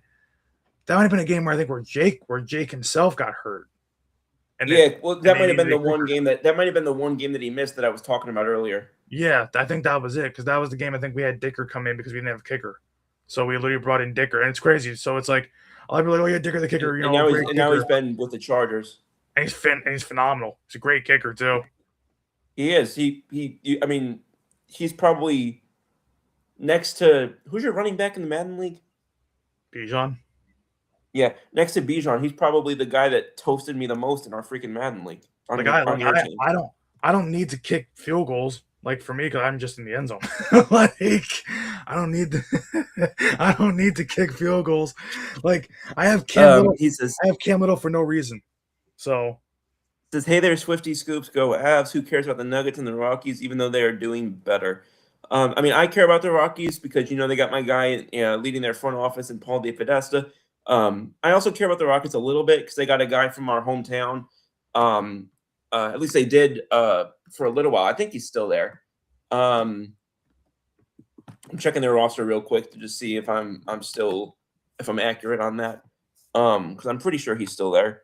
Also, I still like Jonas, who's also there as well. But yeah, Jalen Pickett. Yeah, he's still there.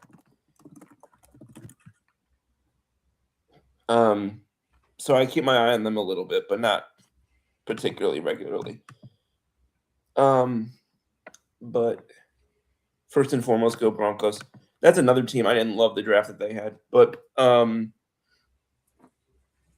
they didn't have they also have been a team that, we talked about this where they kind of use their draft picks in different ways this year, where they mostly use it to go and get Jalen Wardle. yeah. But speaking of, we didn't really talk about this. Your thoughts on the Greenard trade for Philly? I love it because Edge was one of the things that we kept hearing about. Like, hey, are we going to address Edge in the draft? How are we going to address it? But the thing is, we had heard since around the Super Bowl that Greenard was a target for Howie coming into the offseason. And Yeah, we'd heard that for quite a bit. And so I knew that it was coming. I figured it was going to happen. It was just a matter of when. It wasn't if, it was when. And I think that, getting somebody like him who's just going to be a better version of Jalen Phillips, I think that is just phenomenal. And I think that we're paying him, if I'm not mistaken, we're paying him less than what Phillips is getting paid right now in Carolina. So let me double check that real quick. I remember hearing that. I don't know if it's true. I haven't compared the contracts, but that's what I've heard. But he's so he's a real game record. Like Jalen Phillips isn't a double digit sack guy. Greenard is. Greenard is an 11 to 13 sack kind of guy. And the thing is, it's just a matter of he was unhealthy last year, but he still had an impact when he did play in other areas. So he's not just a sack guy. He's not just a guy coming off the edge looking to hunt for sacks. He will stop the run. He will clog up a gap. And he even said in the press conference when he came to Philly, he's like, I don't care if I get a sack, because he's like, honestly, he's like, if I can clog up a lane, or if I can bring on a second guy and get double teamed, then someone else is going to get the sack. That's a sack for all of us. So yeah, so I love that. I love that mentality. I love the fact I have the thing about Greenard up, and this just makes me laugh. So here we are, and so the Eagles have Jonathan Greenard signed to a 4-year extension, which was reached after the draft. The numbers of that deal are in via Spotrac, and they significantly are in the Eagles' favor. The deal is for 4 years and $98 million, with $50 million guaranteed. The good news for the Eagles: the deal is essentially 2 years and $50 million, which is essentially paying Greenard $25 million a year. He's locked in for 26 and 27 with low cap hits in each of those years. Greenard will cost the Eagles a cap hit of $6.1 million in year 1 and $11.1 million in year 2. That cap hit increases to 15.7 in 28 and 20.2 in 29, assuming Greenard is still on the roster and his contract isn't restructured. Philly allocated $44.4 million in voided years started in 2030 after the Greenard years expired. those 2030 to 2033 years automatically void, 23 days before the 2030 league year. See, this is why I have an issue with the Dodgers and why I feel hypocritical about complaining about their what's the word? Deferred money, because we basically do the same We do the shit. same thing. This is why I feel hypocritical ragging on the Dodgers. Why you don't really hear me ragging on the Dodgers, because I'm like, Howie Roseman does the same thing. Well, you know what it is though. It's like, and then the reason why I rag on the Dodgers more is because it's the whole salary cap thing. The NFL has the salary cap, baseball doesn't. So like, I think that's why I get pissy. But Howie still finds a way to circumvent the damn thing. Well, yeah, but the thing is that our defense was that good last year, and it was the lowest paid defense in the league. Yeah, the thing is like that's why I'm okay with it, because the thing is the Dodgers aren't really the thing about the Dodgers, and why it's kind of different from us. A lot of our guys are like, especially our core guys, are drafted by us. Like, we've built them. The Dodgers. The tough thing about, I don't think the Dodgers built. Sorry, go ahead. The Dodgers didn't build their guys; they bought them. So, like, I think that's the big difference between the two sides for me, is that we build our guys and then we pay them, like, well, when they do, and we know how to draft well. Baseball is different with the draft and going through the minors and whatnot.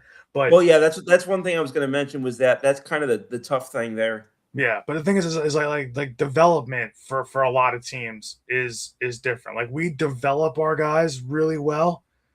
Dodgers, I mean, like, you know, like, look at all the guys that they've brought. Like, the big three, Ohtani, Betts, and Freeman came from were basically Hall of Famers for Ohtani was a Hall of Famer in Japan basically by the time he came over.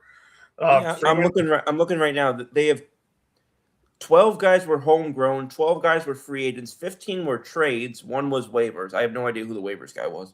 Yeah, so over half their roster is not homegrown. Whereas I think ours is about a good, maybe I think 80% of our core is. You're talking the Eagles there, right? Not Yankees. Yeah. Yeah. I'm going to try and see if I can. Oh, here we are. Our entire offensive line is homegrown. Devontae Smith, homegrown. Jalen Hurts, homegrown. Okay, here we go. Here we go. This is fun. So every week I kind of ask you, like, a not necessarily trivia, but just kind of like, who do you think is this, that, or the other? Yeah. Where do you think the Dodgers are ranked in Major League Baseball in terms of homegrown talent for the 40-man roster?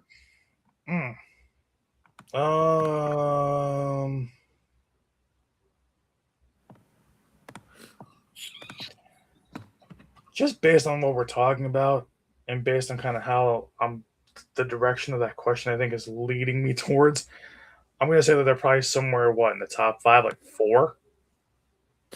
Okay, yeah, not quite that high. So like I'll say then 11. Exactly. Yeah, they're 11th in homegrown talent. So top half. Yeah, so they're 11th in homegrown, 5th in free agent, and 18th in trade, which is so weird because I just saw the high number of trade guys they have. So that's weird. Well, then again, a lot of guys get MLB trades are so, like, flying all over the place. Yeah. So. Here we go. So this has rank homegrown, rank free agent, rank trade. Let's see. Yankees. Where do you think they are in homegrown? Homegrown. This is only doing 26-man roster, by the way. The original thing was 40. That's where the disconnect was. Oh, I gotta think that we're real low. Because we really don't have a lot of homegrown guys. Actually, yeah, the current roster right now, like 2 of them are or like 3 of them are homegrown. So I'm gonna say that we're like what? I'll say like 25th. You're so close. Why? What is it? 24th. Oh, but I was there. I had the right idea. Yeah, 24th in that, 17th in free agent, and this doesn't surprise me at all. 2nd in trade. Yeah, because like if you look at like I mean not 26-man active roster. 13 of those guys were acquired via trade. Yeah. Yep. That doesn't. That's what I was saying. And then I'm looking at the 40-man roster. We only have 37 guys on the 40 right now, but 10 homegrown, 9 free agents, 16 trade, 1 waivers, and 1 Rule 5. Who the hell was the Rule 5? Because it wasn't WinQuest because we already sent him back. Yeah.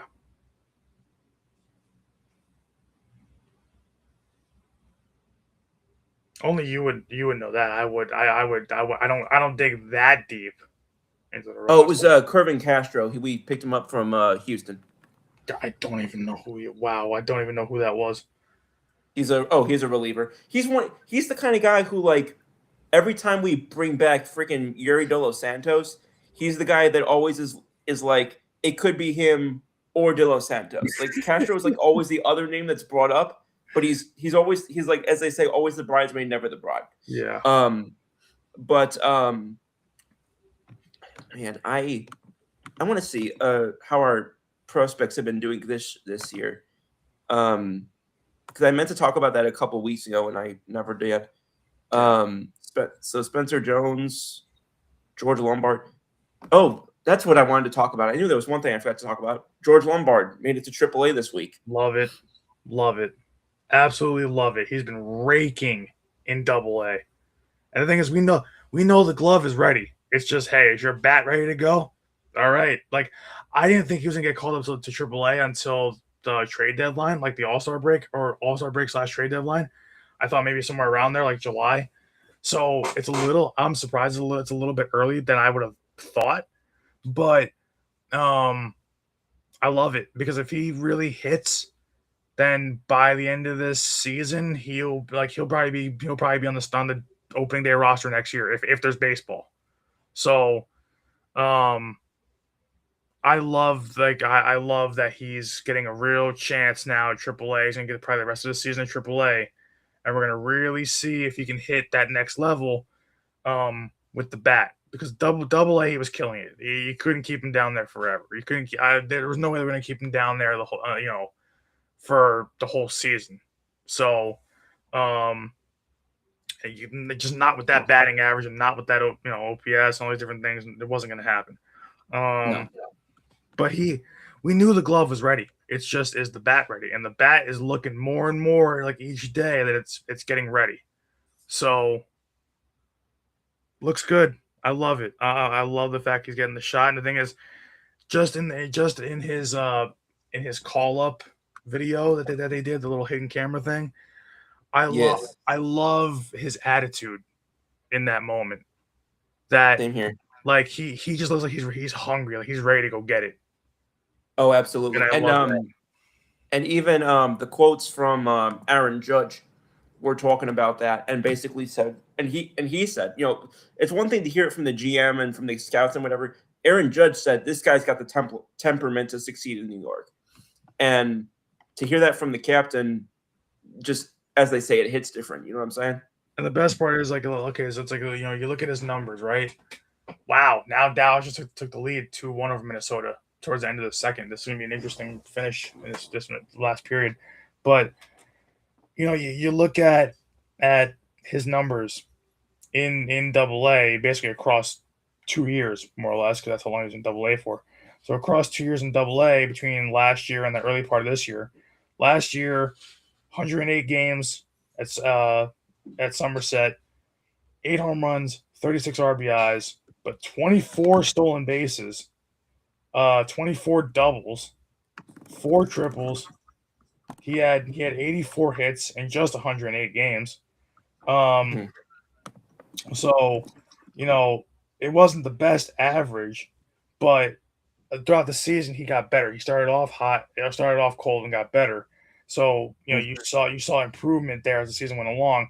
But coming into this year, in just 20 games, 4 homers, 10 RBIs, 8 doubles, 4 stolen bases, 12 walks, but a 312 average, and a 971 OPS, and already 44 total bases in just 20 games. So and he's how old? 22, I think. He's 20. 20. He's 20. He'll be 21 actually June 2nd, so in a little over a month. So if he gets called up to the majors, and no, actually, so when he got called up to Scranton, he couldn't have a drink to celebrate. Basically, yeah. Yep. My goodness. There was one other thing that I found that we'll disconnect in a moment here, but there's one other thing that I found that I wanted to read to you real quick because I just thought it was hilarious. Where'd it go? Yes. Okay. Sugar snaps. Where'd it get? That's annoying. And you know what the best part is? Like his OPS. His OPS, and for a shortstop, and listen, it's getting better as he's gone along. But as a shortstop, basically his OPS is around 740. So it's a little bit above league average. Because league average in MLB is like what, 725, 730? Something like that. Somewhere in that. It might actually be a little bit lower. So yeah, so he's already above average for an MLB OPS. So now, you would think that, oh yeah, like that's a bad thing, because he should, in the minors, if he's really that good, he should be higher, which I agree. He should be at least above 800. But I think that he's that start in AA with that 931 OPS, that's Yes. if that continues at AAA, and let's say by the end of this AAA kind of run, he's at, let's say, like 810, 820, then I would almost venture to say that if there's baseball next year, if they avoid a lockout, I would think that he'd be on the opening day roster next year. I hope so. I mean, I'm really hoping that we'll just at some point see all these guys, Schlittler. I mean, obviously we already seen Schlittler, but Erod, Jones, Lombard, Hess, LeGrand, Cunningham, like all these freaking guys. I would just love to see them all on the roster at once and just see. Meanwhile, Aaron Judge will still be there as the old man of the group. He'll be the LeBron James carrying the load. I'm not ready to see Aaron Judge be the old man of the group, man. He's gonna be like the Brett Gardner, but like the obviously the much better Brett Gardner on the field. It's crazy to think about this, but it's because and this is why just Aaron Judge is insane at the way he is. That man is about to be. He just turned 34 a couple days ago. He's 34 years old. He came up when he was 25. He is gonna break 400 home runs this season. It's insane to think about that. Like that he could. It's crazy. He could retire tomorrow and be a Hall of Famer. Like Aaron Judge is. Mm-hmm.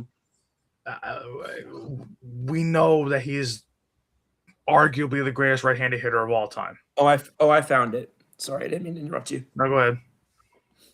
So, if I said there's in baseball this year, someone with a batting average of 168, on base 200, and slugging of 242, can you guess who that is? And they're in the majors or are they in the minors? Majors. Kind of a trick question. Because I was going to say, like, I remember yesterday we talked about Cabrera being bad. These numbers are about what Cabrera is doing.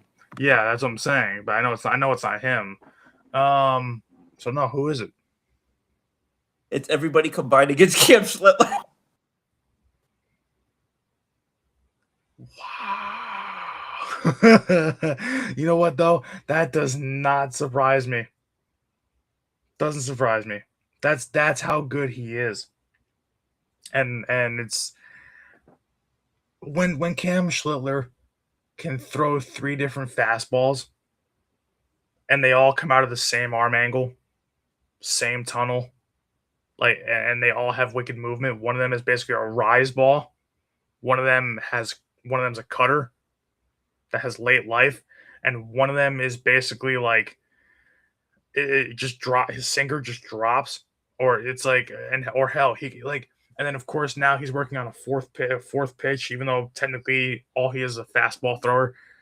His curveball is very underrated. He got a lot of swings and misses in Texas off of that curveball, and not for nothing, but if he can develop that even further, he's already unhittable. He's gonna be like, we've said it this year. You can look at the numbers. For those listening, look at the numbers. The early part of his career right now, I believe, was at the first 20-ish starts, and compare that to Paul Skeens. The numbers are identical.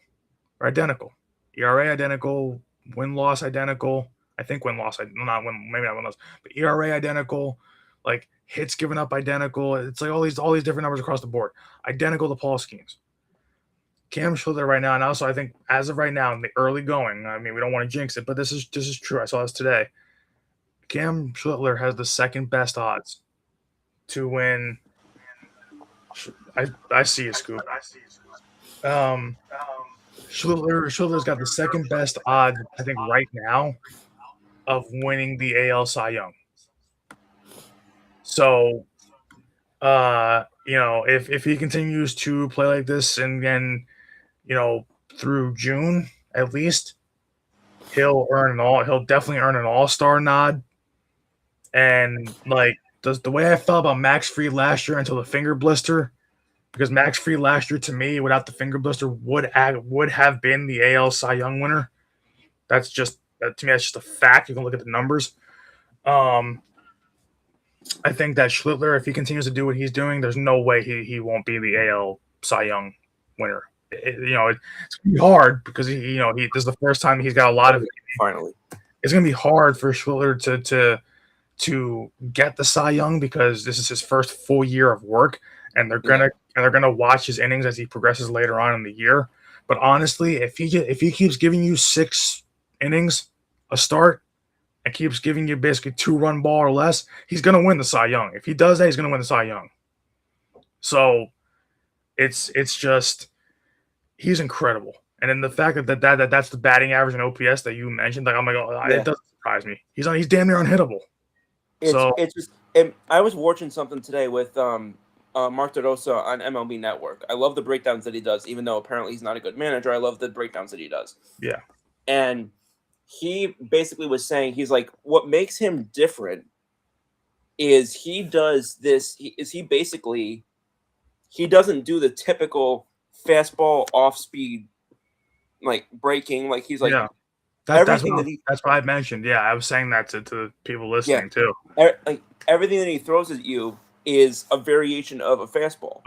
Yep. And it just he's able to make those other ones break and play off of one another, but he just there's no like switching up timing or whatnot. It's just they some have rides, some have breaks, some have it's like that's so just unique to me, where because we saw kind of the opposite of that yesterday with ER, where we have like somebody who doesn't really have that sort of, I don't want to say he doesn't have that sort of stuff, but like he is more of a finesse pitcher, if you want to say. That was the word I couldn't think of yesterday. He was more of a finesse pitcher.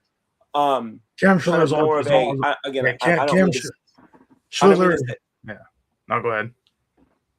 He was more of a and again, I'm not saying that this is the comparison for him, but like he was more of like what you would say was like a Maddoxon type pitcher. Yeah. Just insofar as he doesn't rely on the velocity. And Mr. Wiltsey is back against us. Aloha, Mr. Wiltsey. And as we said earlier, we'll just throw it there one more time because we've been on for a while. Go check out Lion Coffee, based out of Hawaii. Mm-hmm. Rob in particular has been raving about I said it wrong earlier. It's the White Macadamia. I think it was what it was called. I think I said Vanilla Macadamia, but but I'm and he's got some new stuff that he's going to be sending us, and I'm very excited to try that. Thank you again. But no, it just the fact that both of those guys, and it's like we said yesterday, those two guys, Fried and Schlittler, are 1 and 2 in WAR right now for starting pitching, So you've got those two guys, and then you're getting back the two guys who were supposed to be your 1 and 2 starters. Good golly. Yeah. This is why we said when healthy, it's the best rotation in baseball. It is. It is. Like it's, and the best part is because you're working those two guys back from injury, Cole and Rodon are going to be basically your 3-4 in this rotation, not your 1-2. Which is exactly how I would want it to be. And I would honestly say I might put, and again, I know that we're kind of dickering over this because, and I know it's kind of similar to what Shane described as like you kind of, nitpicking when it comes to X versus Y versus Z receivers and whatnot. I know you're kind of doing the same when it comes to talking about starting pitchers like this. But if you can put Cole in a starting rotation up against somebody's 4 in the playoffs. Yes, exactly. Your offense can score 3 times. You're winning that game. That's exactly what I was going to say too. I'm like, because like some people are like, oh, why isn't Cole Rodon jumping back into the 1 and 2 slots? I'm like, no, at this point with how well Fried and Schiller are pitching, especially because you don't want to put Cole to the wolves necessarily after almost 18 months of not pitching and having a new UCL in his arm, and just the fact and just his age to begin with. Because people forget too. I know you haven't. People forget too. Cole was already a little bit banged up before this. This is really going to be his first quote unquote full season, which won't even be a full season. But this is going to be probably his longest season in 4 years. So if you can take the stress off of him and take the pressure off of him, and just say, hey, go up against their number 4. Good God. I would love, and I know it might not happen because he's already missed about how many starts already? Like, how many starts has Cole probably missed? Cole and Rodon? I would say about 6 by now. Yeah, so it's like that those guys aren't winning a Cy Young, but I would love to see could you imagine? And I mean, not even imagine because it's going to happen. A rotation of at least 4 guys with a sub-3 ERA. Like at that point, you're hearkening back to the '95 Braves. Yeah, because that's basically what you're getting. I mean, Rodon might not be sub-3, but he'll be close. He'll probably be like a 3.2, 3.3 guy at his best. But I think a little bit higher. Just he's still a little more home run susceptible than I would like. But I mean, that's why I said at best. And the thing is, he has lowered the ERA each year as a Yankee, and he's lowered it by. I know, but he's going to be. But coming back off that injury, I'm expecting it's going to be a little bit higher at first. Yeah, because last year he was at 3.09, and I think I did not think it was that low. Yeah, I knew. At his best. I think coming off this injury, I think if he's sitting at like a 3.3, 3.4, you will absolutely take that. Oh, I'll take that and run Pringles. Get out of that jar. No, I'm really looking forward to the Houston series. Since we were talking about Rodon, his second rehab start. Did you see the pitching line? No. What was it? 5 1/3 innings, 5 hits, 1 earned run, no walks, 8 strikeouts. Damn. That's what I expected out of Cole. See, that's what I was going to say is that's another argument for what I was saying. And again, to be fair, we've known they've been saying Rodon's ahead of Cole, which is understandable because of the nature of their injuries and timing in one thing or another. But again, that's why I say you come back, you're putting Rodon against a third. I almost said third stringer, a number 3 starter. Basically, I've been talking about the damn draft too much, and then you put Cole up against them again. Like I said, you just get one of those 3 crap guys who's been not hitting to, figure out how to use their stick again. A Caballero, which in theory he's going to be switched out for Volpe by then. And I do trust Volpe more offensively than I trust Caballero.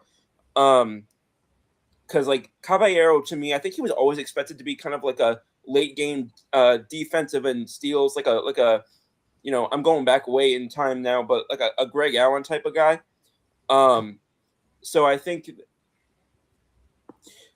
that there's a there's a chance that he could become that again. And again, I know that they value his versatility, so he's kind of a guy that I think they like as that sort of plug and play guy.